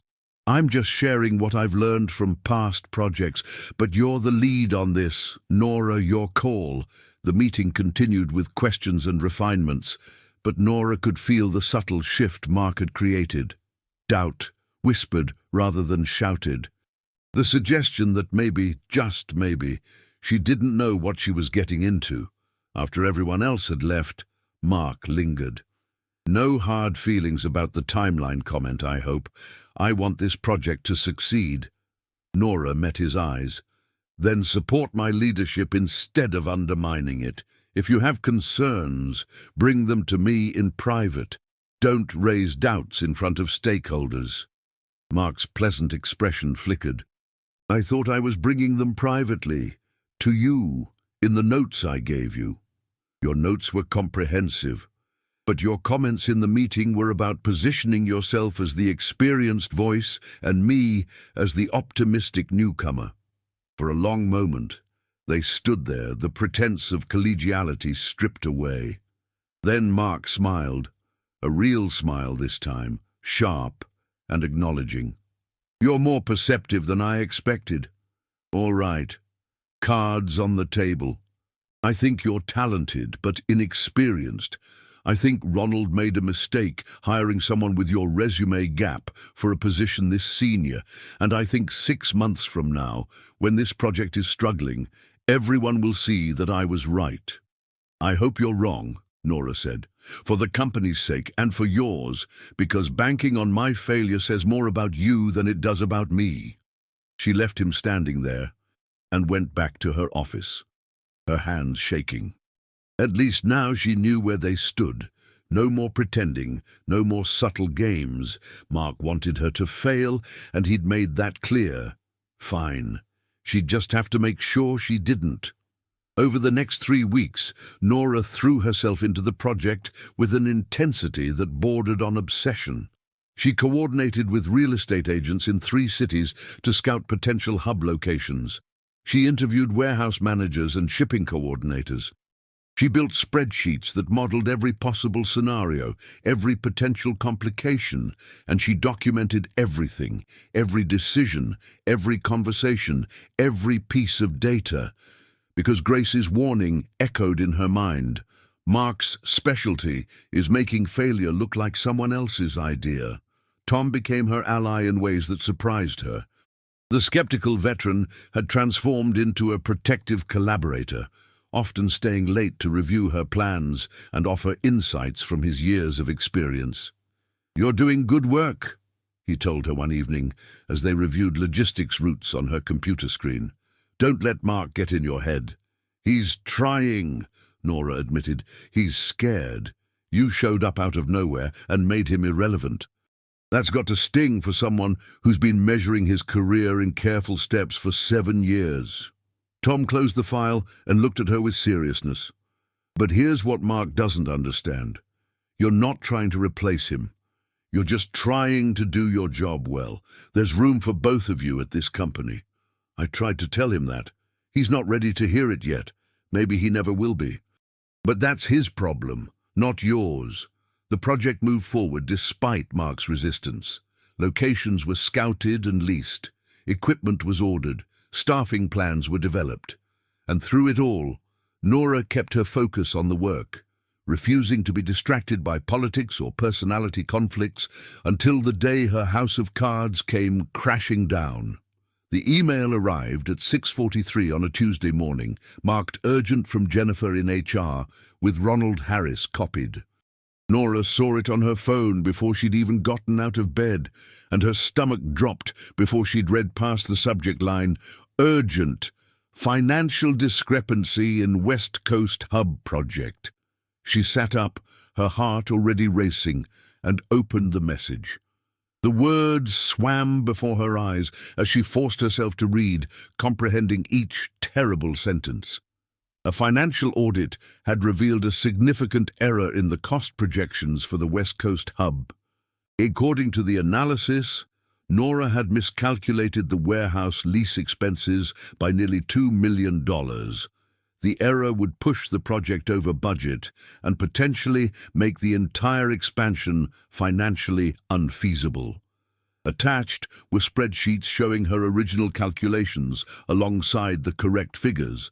The discrepancy was glaring, impossible to miss. How had she made such a basic mistake? Except she hadn't. Nora's mind raced through her work process. She'd triple-checked those numbers. She'd had Tom review them. The lease agreement had been clear, $83 per square foot, 20,000 square feet, 12-month contract with option to renew. She pulled up her original files on her phone, her hands trembling. There were her calculations, exactly as she remembered them. $83 per square foot. But in the audit document attached to Jennifer's email, The figure showed $123 per square foot, a difference of $40 that multiplied across the square footage and timeline into a catastrophic error. Someone had changed the numbers, but who would Mark? The realization hit like cold water. Mark had access to all the project files. Mark, who'd been positioned as her senior advisor, who'd been copied on every document, who'd made clear he wanted her to fail. But would he sabotage an entire company project just to discredit her? Nora's phone rang. Ronald Harris, before 7 in the morning. Miss Stevens, I assume you've seen the email from Jennifer. Yes, sir. I'm looking at it now. I need you in my office at 8 o'clock. Bring your original calculations and any supporting documentation. His voice was impossible to read. Not angry, not sympathetic, just neutral with care. Sir, I need to say this now. Those aren't my numbers. I calculated $83 per square foot, not $123. Someone changed. We'll discuss it at 8 o'clock, Ronald interrupted. Bring your documentation. He hung up, and Nora sat in her bed, her phone clutched in her hand, feeling the walls closing in. This was it. This was the moment Mark had been waiting for. He'd found the perfect trap, a mistake so significant it would justify removing her from the project, maybe even from the company. She thought about calling Grace, then realized Grace wouldn't be at work yet. She thought about calling her mother, but Patricia couldn't help with this. She thought about crying, but tears wouldn't change the numbers in that spreadsheet. So instead, Nora got up, showered, dressed in her most professional outfit, and began gathering documentation, every email about the lease, every conversation log, every version of the spreadsheet that showed her original calculations. If someone had changed the numbers, there would be a trail. There had to be. Leo was already awake when she went to make breakfast, sitting at the kitchen table in his pajamas, his hair sticking up in all directions. "You're up early," he said. "Is something wrong?" Nora wanted to lie, to protect him from her fear and uncertainty, but she'd learned that children sense dishonesty even when they couldn't name it, and Leo deserved better than that. "There's a problem at work," she said with care. "Someone is saying I made a mistake with some numbers. I don't think I did, but I have to go explain everything to my boss." Leo's face grew serious. "Did you do it on purpose?" "No, sweetheart, I didn't make the mistake at all." "Then they'll figure it out. Truth always comes out. That's what Grandma says." Nora knelt beside his chair and hugged him, drawing strength from his uncomplicated faith. "You're right. Truth always comes out. I'll see you tonight. Okay?" "Okay. Good luck, Mom." The drive downtown felt endless. Nora rehearsed her explanation, organized her thoughts, tried to anticipate questions, but beneath the preparation ran a current of pure fear. What if she couldn't prove the numbers had been changed?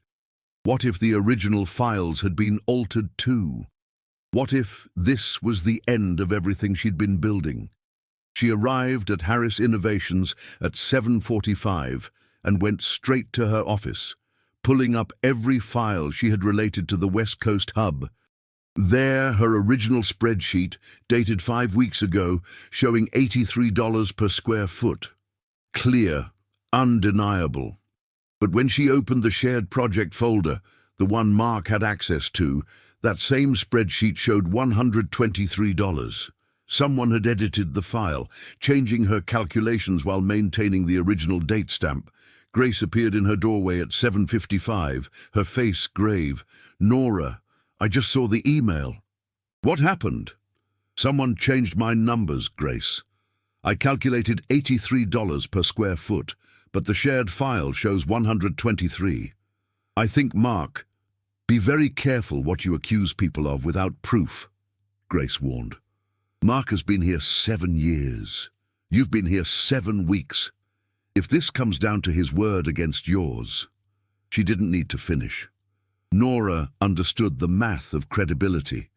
"I have proof," Nora said, turning her laptop around to show Grace the original file. "This is my local copy, never touched. See, $83 per square foot. Someone edited the shared version." Grace studied the screen, her expression thoughtful.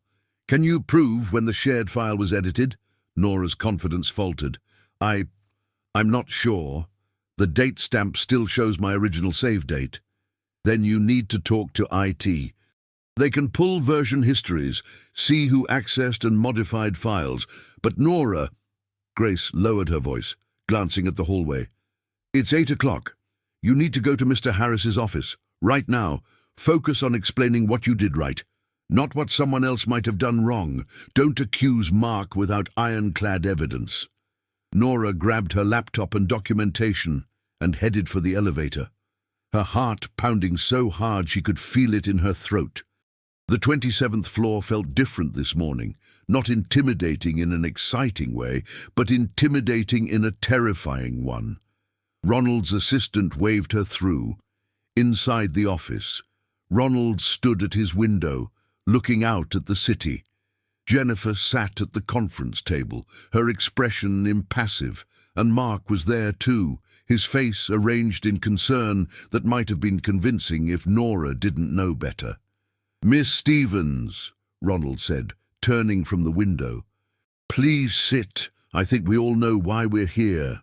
Nora sat, opened her laptop, and laid out her documentation with hands that she willed to stay steady. "Sir, the calculations in the audit document are not my calculations. I used $83 per square foot based on the lease agreement from Westside Properties. Here's the original lease document, here's my initial spreadsheet, and here's my email to Tom, asking him to verify the numbers." She walked them through each piece of evidence, her voice growing stronger as the documentation supported her case. Ronald listened without interruption, his grey eyes moving between her face and her laptop screen. Jennifer took notes.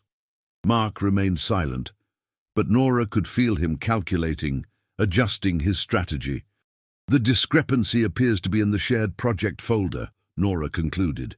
"The file there shows $123 per square foot, but my local copy, which I've never modified, shows the correct figure. Someone changed the shared version."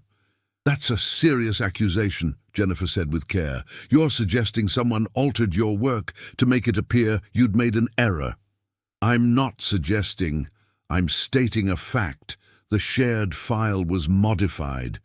I'd like IT to pull the access logs to see who made that modification and when." Mark shifted in his seat. "Nora, I understand you're upset, but isn't it possible you made the error yourself and don't remember? You've been working very long hours. It's easy to make mistakes when you're tired." There it was, perfectly phrased, concern masking accusation, sympathy hiding a knife. "I didn't make a mistake," Nora said, meeting his eyes. "But someone wants everyone to think I did. Are you accusing me?" Mark's voice carried just the right note of wounded surprise. "I have access to the files as your senior advisor. Are you suggesting I sabotaged a company project to make you look bad?" "I'm suggesting someone modified my calculations. I'm asking for IT to investigate who that someone was." Ronald had been silent through this exchange, watching both of them with that penetrating gaze that seemed to see beneath surfaces. Now he spoke, his voice quiet but carrying absolute authority. "We will have IT pull the access logs and version history. If the files were modified after Nora's original entry, we need to know who did it and why." He turned to Jennifer. "Contact IT now. I want a full forensic analysis of every file related to this project." Jennifer nodded and pulled out her phone, stepping into the hallway to make the call. Ronald looked at Mark. "You're dismissed. We'll continue this conversation once we have more information." Mark stood, his professional mask firmly in place. "Of course, sir. I'm confident the investigation will clear up any confusion." He glanced at Nora as he left, and in that brief look she saw something that chilled her. Certainty. He believed he'd covered his tracks. He believed he was going to win. After Mark left, Ronald sat down across from Nora. "Tell me honestly, is there any possibility you made this error?" Nora wanted to equivocate, to leave herself room for doubt. But she'd walked into her interview barefoot and told the truth about her shoes, and that honesty had gotten her this far. She couldn't abandon it now. "No, sir. I triple-checked those numbers. Tom verified them. I have email documentation of the verification process. I did not make that mistake." Ronald studied her for a long moment. "You understand what you're implying? If you're wrong, if IT finds that you modified the files yourself and don't remember, you'll have damaged your credibility beyond repair." "I understand, sir, but I'm not wrong. And if you're right, if someone on my team sabotaged a company project to discredit you, that person will be terminated immediately." His voice was steel now, cold and absolute. "This company was built on trust and integrity. I won't tolerate that kind of behavior from anyone." Jennifer returned then, her expression troubled. "It needs 24 hours for a complete analysis. They can see that the shared file was accessed multiple times last week, but they need time to pull detailed logs and compare timestamps. 24 hours. A full day of uncertainty, of everyone in the company wondering if Nora was competent or incompetent, honest or defensive. A full day of Mark positioning himself as the voice of experience and Nora as the over-promoted newcomer. In the meantime, Ronald said, the project continues. Nora, you'll work with Tom to verify all remaining calculations. I want everything double and triple checked. Mark is removed from the advisory position effective immediately. Nora felt a rush of relief and terror. Ronald was trusting her, at least provisionally. But if the IT investigation didn't support her version of events, "Thank you, sir. I won't let you down." "You already haven't," Ronald said. "You've done exactly what I would have done. Stood by your work and demanded investigation rather than accepting blame you didn't deserve. Now we'll see if your confidence is justified." Nora left his office feeling like she'd been through a battle. Her phone showed texts from Grace, Tom, even Lisa, all asking if she was okay, if she needed anything. Word had spread fast. By now, everyone in operations knew there was a problem with the West Coast project. By tomorrow, everyone would know it centered on Nora's calculations. She texted back, "I'm okay. Truth will come out." Then she went to her office, closed the door, and let herself have 5 minutes of complete terror. What if IT couldn't prove the files had been modified? What if Mark had been clever enough to cover his tracks? What if this was the end, not just of her job, but of her credibility, her fresh start, her chance to give Leo a better life? The 5 minutes passed.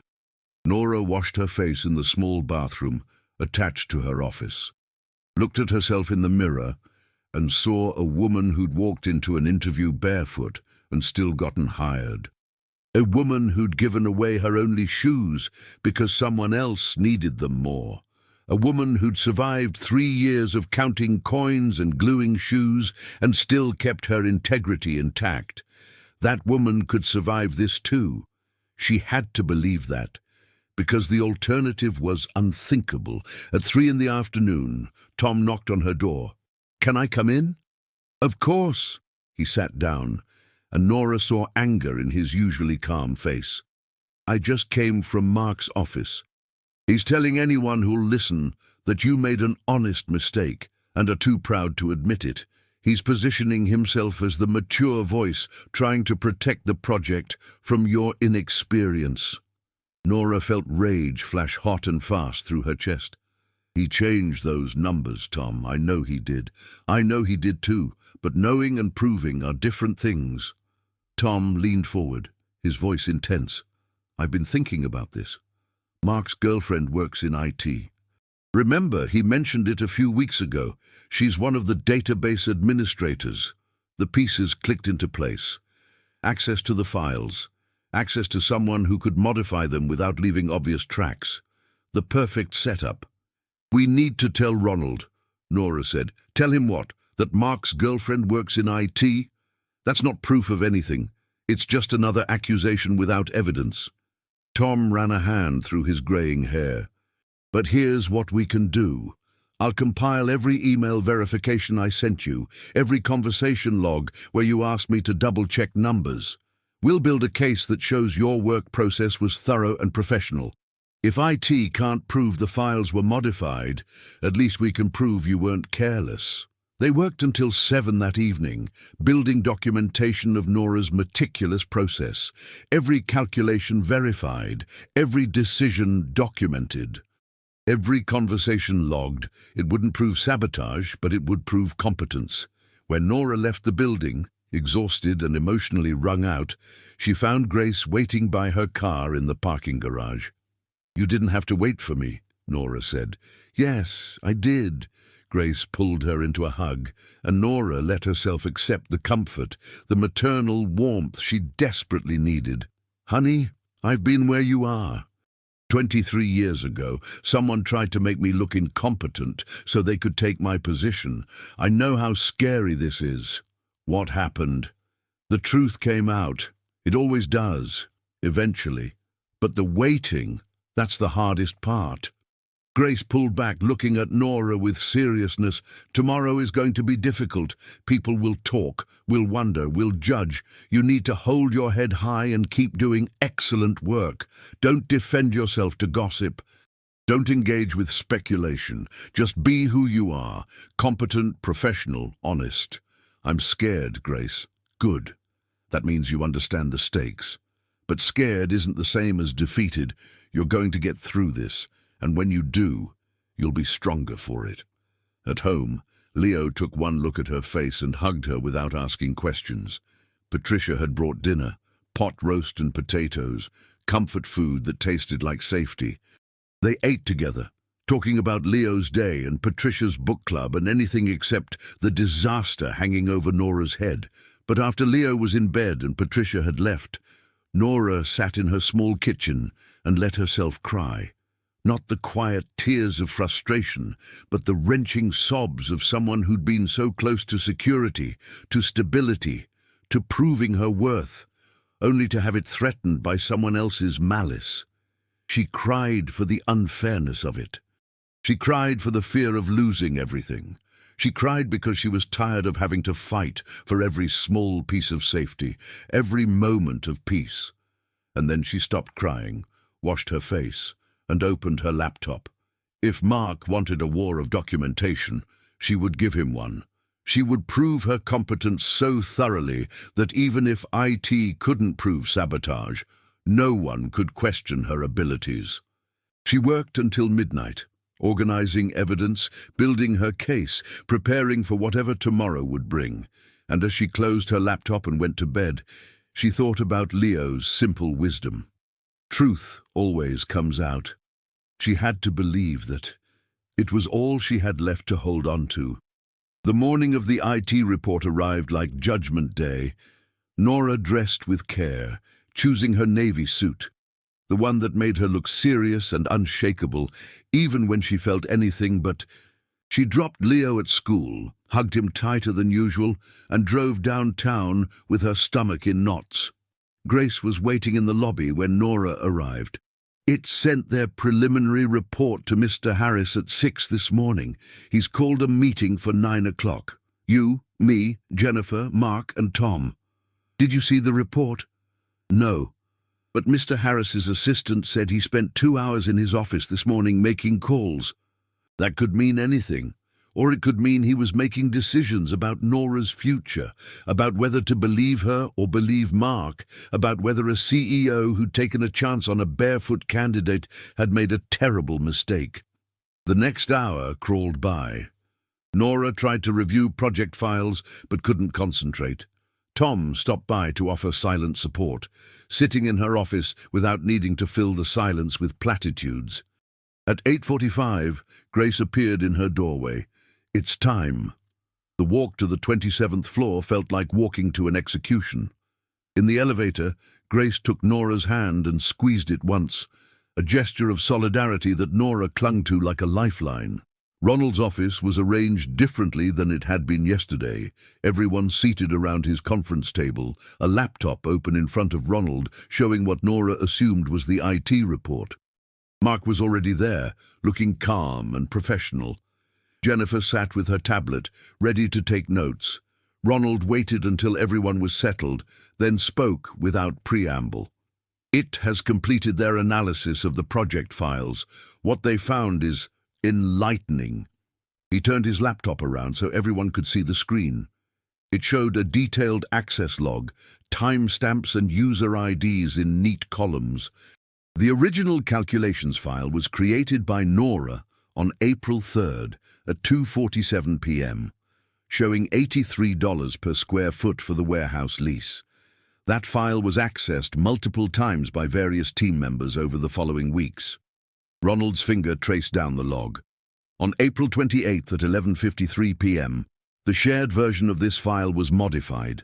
The lease cost per square foot was changed from 83 to 123. The modification was made remotely, not from the office network. He looked up, his grey eyes moving to Mark. The modification came from an IP address registered to a residential internet provider. It was able to trace that IP to an address in the Oak Hill neighborhood. Mark, isn't that where you live? The silence in the room was absolute. Mark's confident expression had frozen, but he recovered. Lots of people live in Oak Hill. An IP address doesn't prove.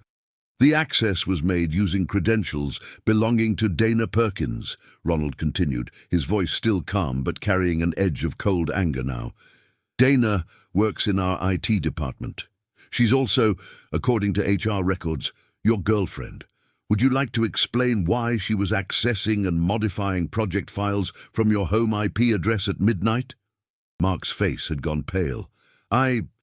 Dana sometimes helps me review files when I'm working from home. Dana has been placed on administrative leave pending investigation. Ronald cut him off. She's admitted under questioning that you asked her to modify the file. She claims you told her it was to correct an error Nora had made, that you were helping fix her mistake before it became a bigger problem. I was trying to help, Mark said, but his voice lacked conviction now. Nora had made an error, and Nora hadn't made an error. Her original calculation was correct, as verified by the actual lease agreement and multiple email confirmations. Ronald's voice was ice now. What you did was sabotage a company project and attempt to destroy a colleague's credibility. Not only is that grounds for immediate termination, it's potentially criminal fraud, given the financial implications. Mark stood. This is ridiculous. I've been with this company for 7 years. I've delivered results, built relationships, proven my value. You're going to take her word over mine, someone you hired based on a publicity stunt with shoes. I'm taking the evidence, Ronald said, standing to face Mark across the table. And the evidence shows you committed fraud and betrayal. I want you out of this building within the hour. Security will escort you. Your final paycheck will be mailed. And Mark, if you ever use me or this company as a reference, I will ensure any potential employer knows exactly why you were terminated. Mark looked around the table, at Jennifer's impassive face, at Grace's disgusted expression, at Tom's barely contained anger, at Nora's pale but steady gaze. He opened his mouth as if to say something, then closed it again. What was there to say? He'd been caught, exposed, defeated. This is a mistake, he managed. You'll regret this. The only mistake I made was keeping you on as long as I did, Ronald said.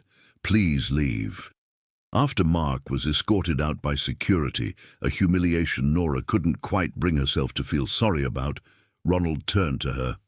Nora, I owe you an apology. You were put in an untenable position, accused of incompetence when you'd done nothing wrong. I should have trusted my instincts about you immediately. Nora felt tears threatening but pushed them back. You did trust me, sir. You gave me 24 hours to prove my case. That's more than fair. Fair would have been not putting you through this at all. Ronald's expression softened. But I'm glad we discovered Mark's true nature before he could do more damage. Your project continues with you as sole lead. Tom will support you as needed, but this is your initiative to run. After the meeting, as Nora walked back to her office on shaking legs, Grace caught up with her in the hallway. You did it, honey. You held your ground, told the truth, and won. I didn't do anything except refuse to lie, Nora said. That's doing more than most people have the courage for. Grace smiled. Now go call your mother and your son and tell them their faith in you was justified. In her office, Nora closed the door and let herself have a moment of pure relief. It was over. The threat was gone. Mark's sabotage had been exposed, and instead of destroying her, it had destroyed him. But beneath the relief ran a thread of something else, sadness maybe, or disappointment. Not in herself, but in the reality that success attracted threats, that kindness didn't always disarm malice, that doing good work wasn't always enough to protect you from those who wanted you to fail. She called Patricia first, her voice steady as she explained what had happened. The truth came out, Mom, just like Dad always said it would. I never doubted it for a second, Patricia said, and Nora could hear tears in her mother's voice. You're your father's daughter. You've got his integrity and his strength. I'm so proud of you, honey. Next, she texted Leo, keeping it simple. Problem at work got solved. Everything is okay. Love you. His response came right away. Told you, truth always comes out. See you tonight, Mom. Nora smiled through her exhausted tears and got back to work. There was a distribution network to build, a project to complete, a team to lead. And now she could do it without looking over her shoulder, without wondering when the next attack would come. She'd survived the sabotage, she'd proven her worth, and in the process, she'd learned something important. The same qualities that had cost her her shoes, honesty, integrity, unwillingness to compromise her values, were the same qualities that had saved her career. Sometimes doing the right thing was rewarded. Not always immediately, not always obviously, but eventually, the truth really did come out. You just had to be brave enough to stand by it while you waited. In the days following Mark's termination, the office felt lighter somehow, as if a weight had been lifted that no one had realized they were carrying. People smiled more easily in the hallways. Team meetings became collaborative instead of competitive. And Nora found herself breathing more deeply, working more freely, no longer waiting for the next attack. Tom stopped by her office on Friday afternoon, carrying 2 cups of coffee and wearing an expression that might have been described as sheepish if Tom had been capable of sheepishness. Got a minute? He asked. For you, always. He settled into the chair across from her desk and took a long sip of coffee before speaking. I owe you an apology. When you first started, I thought you were going to be another flash-in-the-pan hire, someone who looked good on paper but couldn't handle the real work. I was wrong. Nora felt warmth spread through her chest. You don't owe me anything, Tom. You gave me a fair chance, and that's all anyone can ask for. No, I mean it. What you did, standing up to Mark's sabotage, demanding the truth, that took real courage. And the way you've led this distribution project, treating everyone with respect, listening to input. He paused, seeming to struggle with words. You're the best manager I've worked for in 11 years here. I just wanted you to know that. After he left, Nora sat in silence, letting herself absorb the praise. Not because she needed validation, though it felt good, but because it represented something deeper. She'd proven herself not through perfect credentials or flawless execution, but through consistent integrity and care for the work and the people doing it. That evening, she treated Leo and Patricia to dinner at a restaurant with tablecloths, the kind of place she would have considered impossible extravagance just months ago. Leo ordered the most expensive thing on the menu, lobster tail, which he'd never tried, and his face when he tasted it was worth every penny. This is amazing, he said through a mouthful of butter-drenched seafood. "Is this what rich people eat all the time?" "We're not rich, sweetheart," Nora corrected. "We're comfortable. There's a difference." "Your mother's right," Patricia added, smiling at them both. "Rich is about money. What you have now is security, which is worth so much more." Later, after Leo was asleep, Patricia lingered at the door, her coat on, but her departure delayed by something unspoken. "What is it, Mom?" Nora asked. Patricia's eyes filled with tears, the happy kind, but tears nonetheless. "I've been so worried about you for so long. Ever since Marcus left, ever since your father passed, I've watched you struggle and fight and survive, and I've been so proud, but also so scared that you'd lose yourself in the struggle. Mom, let me finish. These past few months, watching you rebuild your life, watching you refuse to compromise your values, even when it would have been easier, you've become the woman your father always knew you'd be. He would be so proud of you, honey, and I am too." They hugged for a long time, and Nora let herself cry a little, releasing the tension of the past weeks into her mother's embrace. Some moments were too big for words. This was one of them. Monday morning brought a surprise visitor. Grace appeared in Nora's doorway at 8:15, before most of the team had arrived, with an expression that suggested purpose. "Ronald wants to see you," she said, "and before you panic, it's good news. Very good news." On the 27th floor, Ronald greeted her with a smile and a gesture toward his conference table, where breakfast pastries and fresh coffee waited. "I thought we should celebrate properly," he said, pouring coffee for both of them. "The West Coast hub went operational this weekend, 2 weeks ahead of schedule. The client feedback has been overwhelmingly positive. You delivered exactly what you promised. Nora, better actually." "The team deserves the credit," Nora said. "I just coordinated their excellent work." "That's what good leaders say, but we both know it's more than that. You created a culture where people wanted to do their best work." Ronald leaned back, studying her with those penetrating grey eyes. "I'm promoting you to Senior Director of Operations, effective immediately. It comes with a significant raise and expanded responsibilities across all our distribution networks." Nora felt the familiar surge of disbelief, the same feeling she'd had when he first hired her. "Sir, I've only been here 3 months, and in 3 months you've delivered better results than some people manage in 3 years. This isn't charity, Nora. This is recognition of excellence." He smiled. "Besides, I have an ulterior motive. I'm expanding the company into international markets next year, and I need someone I trust completely to manage the logistics. Someone who values integrity as much as efficiency. I don't know what to say. Say yes. And then let's talk about building something remarkable together." They spent the next hour discussing the international expansion, and Nora's mind came alive with possibilities, different markets, different challenges, different opportunities to solve complex problems. This was what she dreamed about in college, before life had intervened with marriage and motherhood and financial crisis. The dream she'd thought was dead was alive again, more vibrant than ever.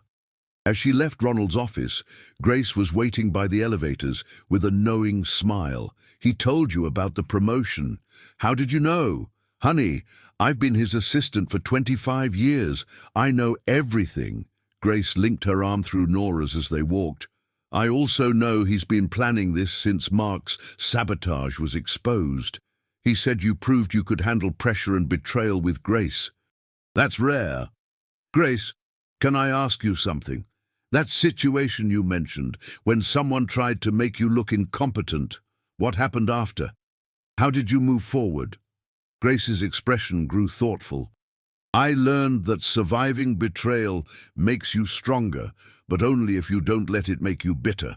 I decided to be the kind of leader who protected people like me, the ones trying to build careers on merit instead of politics. That's why I've taken such an interest in you. You remind me of who I was." And who you are, Nora said. You've been more than a mentor, Grace. You've been family. That works both ways, honey. You're stuck with me now.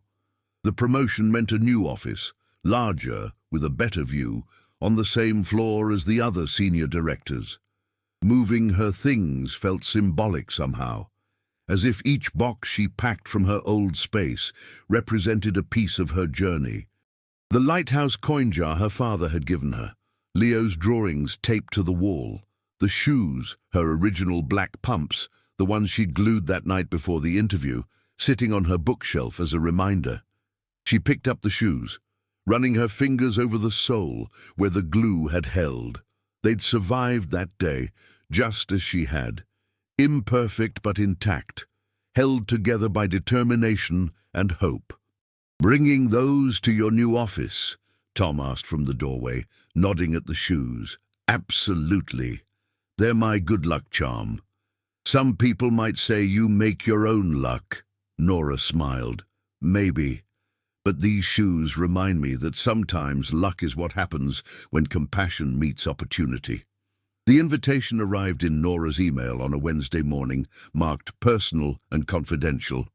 Jennifer from HR wanted to discuss an exciting opportunity to expand our diversity and mentorship initiatives. The message was professional but warm, a far cry from the cold formality Jennifer had shown during Nora's first weeks. In Jennifer's office, Nora found not just Jennifer but also two other women, both executives she recognized but had never worked with. "Thank you for coming," Jennifer said, gesturing to an open chair. "We wanted to talk to you about something we're developing. After everything that happened with Mark, Ronald asked us to examine our hiring and promotion practices. We discovered something uncomfortable. We've been unconsciously favoring conventional candidates over excellent ones who didn't fit traditional molds." One of the other women, a vice president named Angela, leaned forward. "Your hiring was unconventional, obviously, but your success has made us rethink our assumptions. We want to create a formal mentorship program for candidates who might be overlooked, people with resume gaps, career changes, those returning to work after family obligations. We'd like you to help design and lead it." Nora felt something shift in her chest. This was bigger than her own success. This was about opening doors for others, about multiplying the grace she'd been given. "I'd be honored," she said. "But I have a condition. The program can't be just about mentorship. It needs to address practical barriers, professional clothing, childcare support, transportation assistance. I got lucky with my shoe situation, but others might not. We should remove as many obstacles as possible." Jennifer was already taking notes. "That's exactly the kind of thinking we need." "What else?"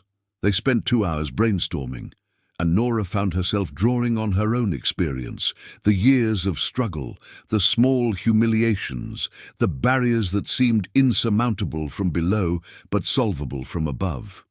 By the end of the meeting, they'd outlined a comprehensive program that would have changed Nora's life 3 months ago. Now she could help change other lives instead. That evening, she told Leo about the new initiative over dinner. He listened with the serious attention he gave to things that mattered, then asked a question that surprised her. "Does this mean you're going to help people like that lady you gave your shoes to?"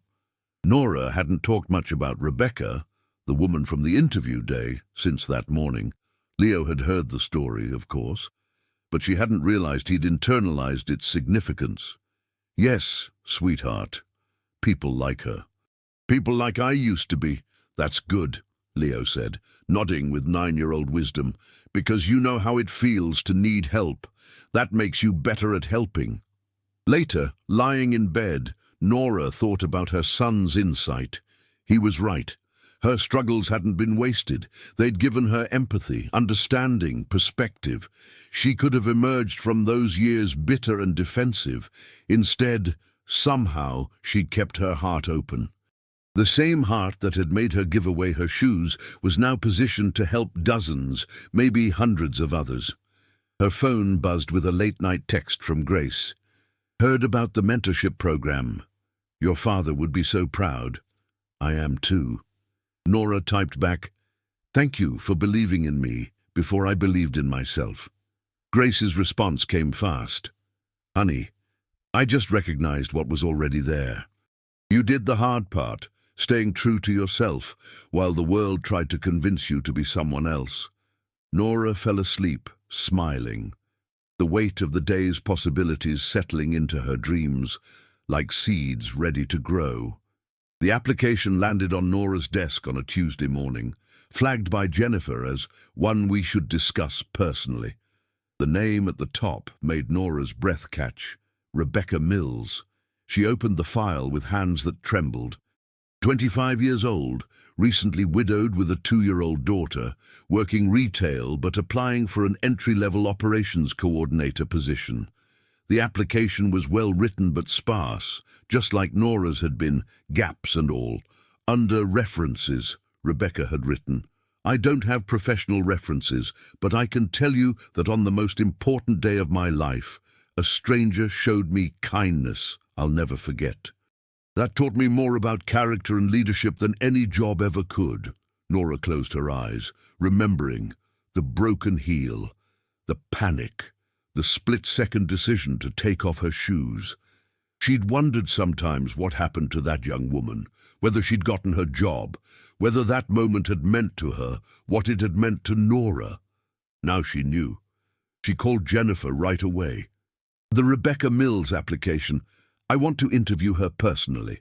I thought you might. There's something you should know, though. She has no idea you work here. Her application came through normal channels. When I saw the name and did some checking, I realized she was the woman from your interview day, but she doesn't know that." "Let's keep it that way for now," Nora said.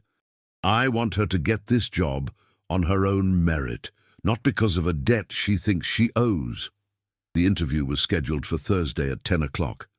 Nora prepared by reviewing the position requirements and Rebecca's qualifications, not thinking about shoes or broken heels or the kindness of strangers. This needed to be fair, professional, merit-based.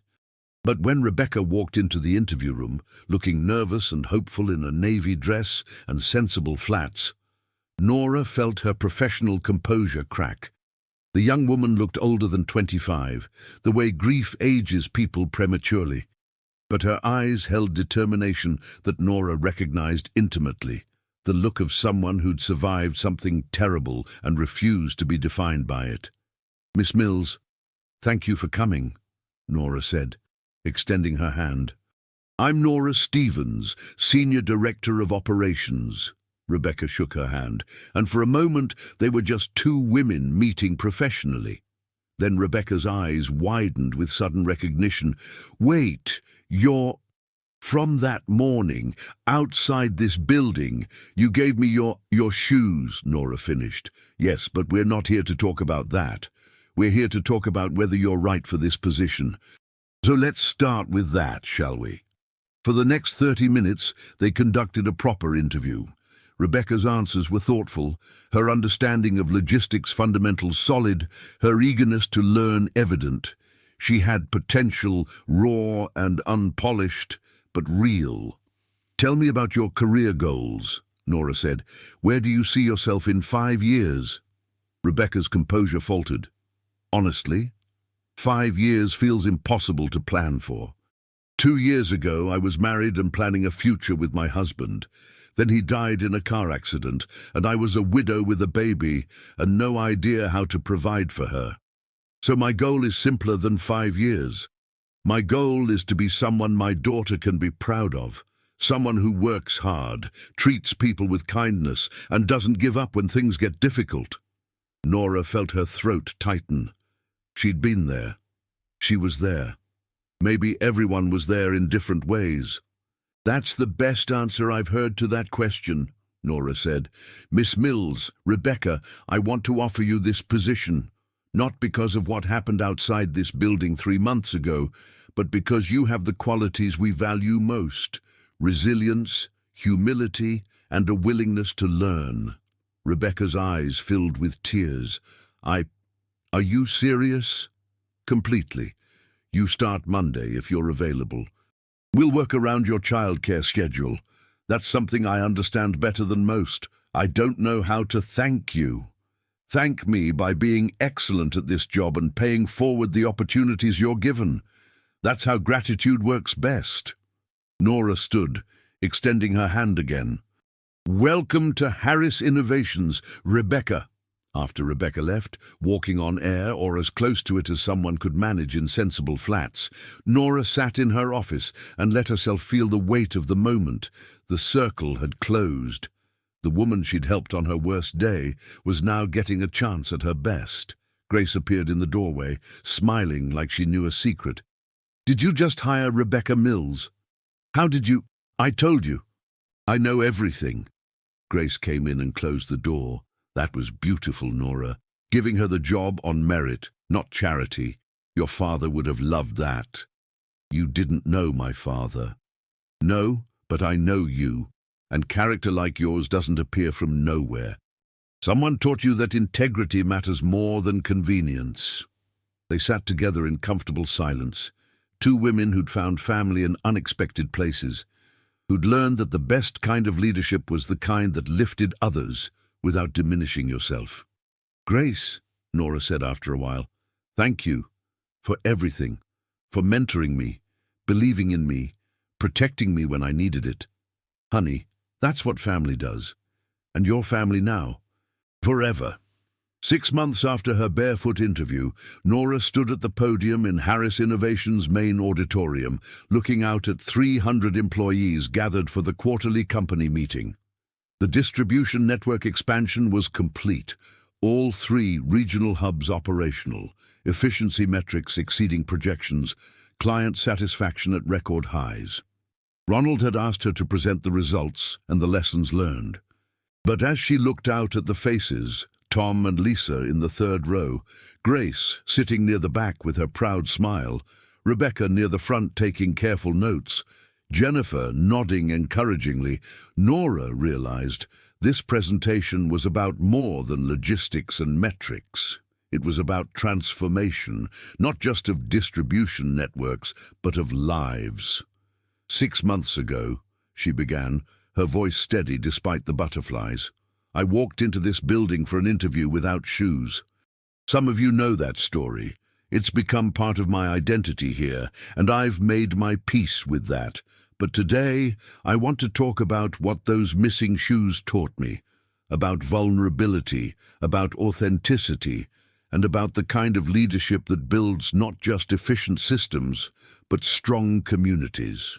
She clicked to the first slide, showing the timeline of the distribution expansion.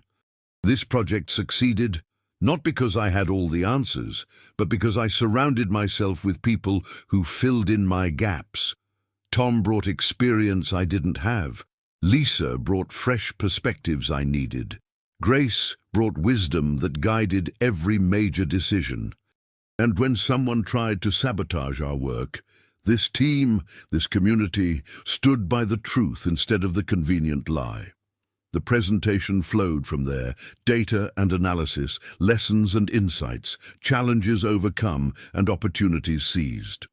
But woven through the professional content was a more personal story about the power of second chances, the value of diverse perspectives, and the importance of measuring success not just in profits, but in people supported, communities strengthened, and lives transformed.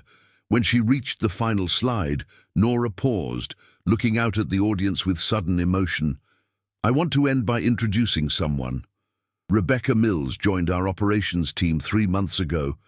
Before that, she was working retail while raising a toddler alone after losing her husband. Rebecca, would you stand up for a moment? Rebecca stood, looking embarrassed but also proud. The room applauded warmly. Rebecca got this job because she earned it with her skills and her character. But she also got it because this company has learned to look beyond conventional credentials to see real potential. That's the culture we're building here, one where your struggles don't disqualify you, where gaps in your resume don't define your future, where showing up authentically matters more than showing up perfectly. The applause when she finished was genuine and sustained.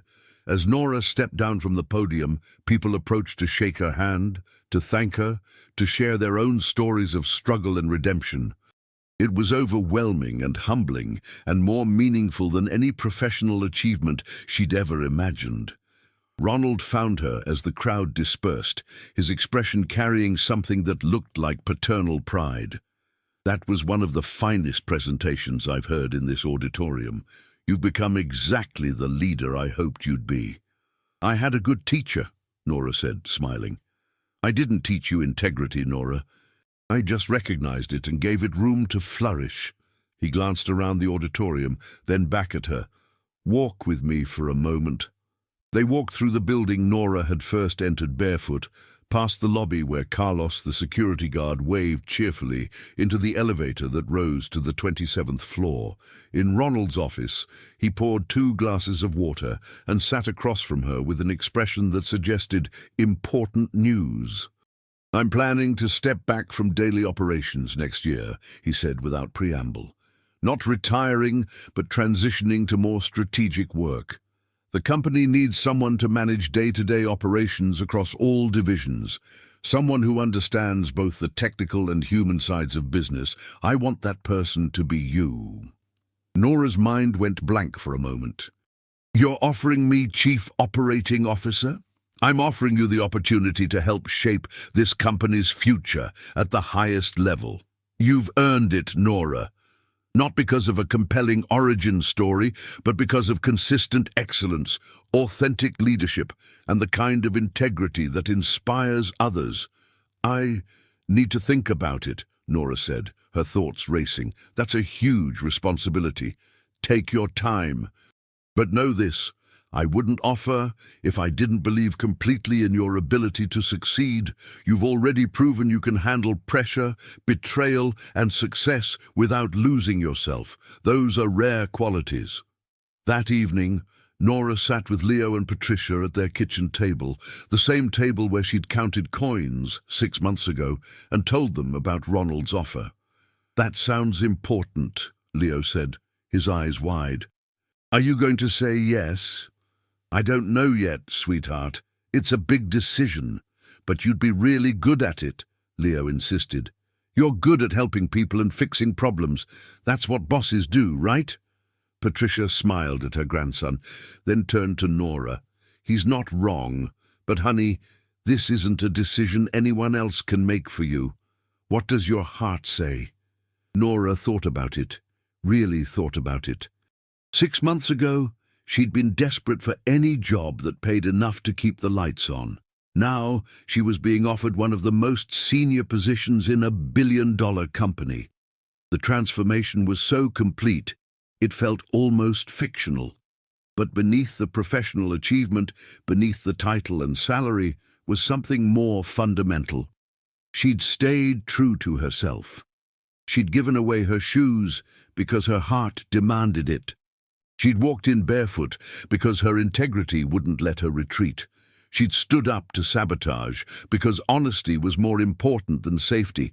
And every time she'd chosen authenticity over convenience, the universe had rewarded her in ways she couldn't have imagined. "My heart says yes," Nora said. "My heart says I'm ready," Leo cheered, and Patricia's eyes filled with happy tears.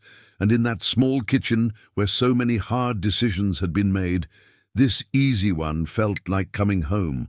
The morning of Nora's official promotion announcement, she woke early and stood at her bedroom window, watching the sun rise over the city. In a few hours, Ronald would introduce her to the board and the senior leadership team as the new Chief Operating Officer. In a few hours, her life would change again, in ways both exciting and terrifying. But first, she had something to do. She found the box in her closet, where she'd stored mementos from the past year. Her father's lighthouse coin jar, empty now. Leo's good luck drawing from that first interview. And the shoes, the black pumps she'd glued together, then given away, then somehow gotten back months later when Rebecca had left them on Nora's desk with a note. "I think these belong to you. They brought me luck. Maybe they'll do the same for you." Nora had cried reading that note, understanding that Rebecca had known all along whose shoes she'd worn to her interview, had chosen to pay forward the kindness in the most meaningful way possible. Now Nora picked up those shoes and looked at them in the morning light. The glue had yellowed, the leather showed wear. They weren't perfect, but they'd held together when it mattered most, just like her. She got dressed in a new navy suit, elegant and professional. But instead of new shoes, she slipped on the old black pumps. They fit perfectly, broken in and comfortable, carrying history in every crease. At the office, Grace took one look at Nora's feet and smiled. "You're wearing them." "I am." "Why?" "Because they remind me that real strength isn't about being perfect. It's about being held together by hope and determination, even when you're glued and broken and barely hanging on." The board meeting went smoothly. The announcement was met with congratulations and warm support. By noon, the news had spread through the entire company, and Nora's email was full of messages from colleagues celebrating her promotion. But the message that meant the most came from Rebecca. "Thank you for showing me that second chances are real, that kindness matters more than credentials, and that the best leaders are the ones who remember what it's like to need help. I'm going to be that kind of leader someday, because of you." At the end of the day, Ronald stopped by Nora's new office, larger, with windows overlooking the entire city, with an invitation. "There's a charity event next month. Tech companies raising money for scholarships for single parents. I thought you might want to speak." "What would I talk about?" "Your story. The shoes. The choice to help someone even when you needed help yourself. The way authenticity and integrity can transform not just one life, but an entire company culture." He smiled. "Your story matters, Nora. People need to hear it." After he left, Nora sat at her desk and thought about that morning 6 months ago. The broken heel, the panic, the decision that had changed everything. She'd given away her shoes thinking she was sacrificing her future. Instead, she'd been investing in it. Her phone rang. Leo, calling from home. "Mom, Grandma says you got the big promotion. Are we going to celebrate?" "We are, sweetheart. What do you want to do?" "Can we go to the place with the lobster again?" Nora laughed, feeling joy bubble up from somewhere deep and genuine. "Absolutely. Tell Grandma to get dressed up. We're celebrating properly." "I'm proud of you, Mom," Leo said, his young voice serious. "You're the best." "Thank you, honey. That means everything to me." After hanging up, Nora took a moment to simply be present in her new office, in her new role, in her new life. The woman who'd counted coins felt like a stranger now, but also like the foundation everything else was built on. She hadn't left that woman behind. She'd brought her along, let her inform every decision, let her struggles teach compassion and her survival teach strength. The shoes sat on her bookshelf now, a permanent fixture. Not hidden away, but displayed proudly. A reminder that sometimes the worst moments lead to the best outcomes, that vulnerability can be a kind of armor, that giving away what you think you need might open the door to getting what you actually deserve. Nora touched the shoes, reverently. Then she stood up, squared her shoulders, and went back to work. There were operations to manage, people to support, a culture to strengthen, and a legacy to build, one authentic step at a time. The foundation was solid, the future was bright. And somewhere in the city, another person was having the worst day of their life, needing kindness from a stranger. Nora was ready to be that stranger, just as someone had been that stranger for her, just as we all, on our best days, could be that stranger for each other. The circle was complete, but circles, Nora had learned, don't really end. They just keep expanding, each act of grace creating ripples that touch lives we'll never see, building a world where second chances aren't miracles, but expectations, where authenticity isn't a risk but a foundation, where taking off your shoes isn't the end of your story, but the beginning of a better one. That was the world Norah Stevens was building now. One decision, one person, one act of compassion at a time. And it all started with a pair of shoes she'd given away on the worst morning of her life, which had turned out to be the best decision she'd ever made. I hope you enjoyed today's story. Subscribe to the channel so you don't miss more stories like this. Leave a like and comment below what you thought of the story. See you in the next video.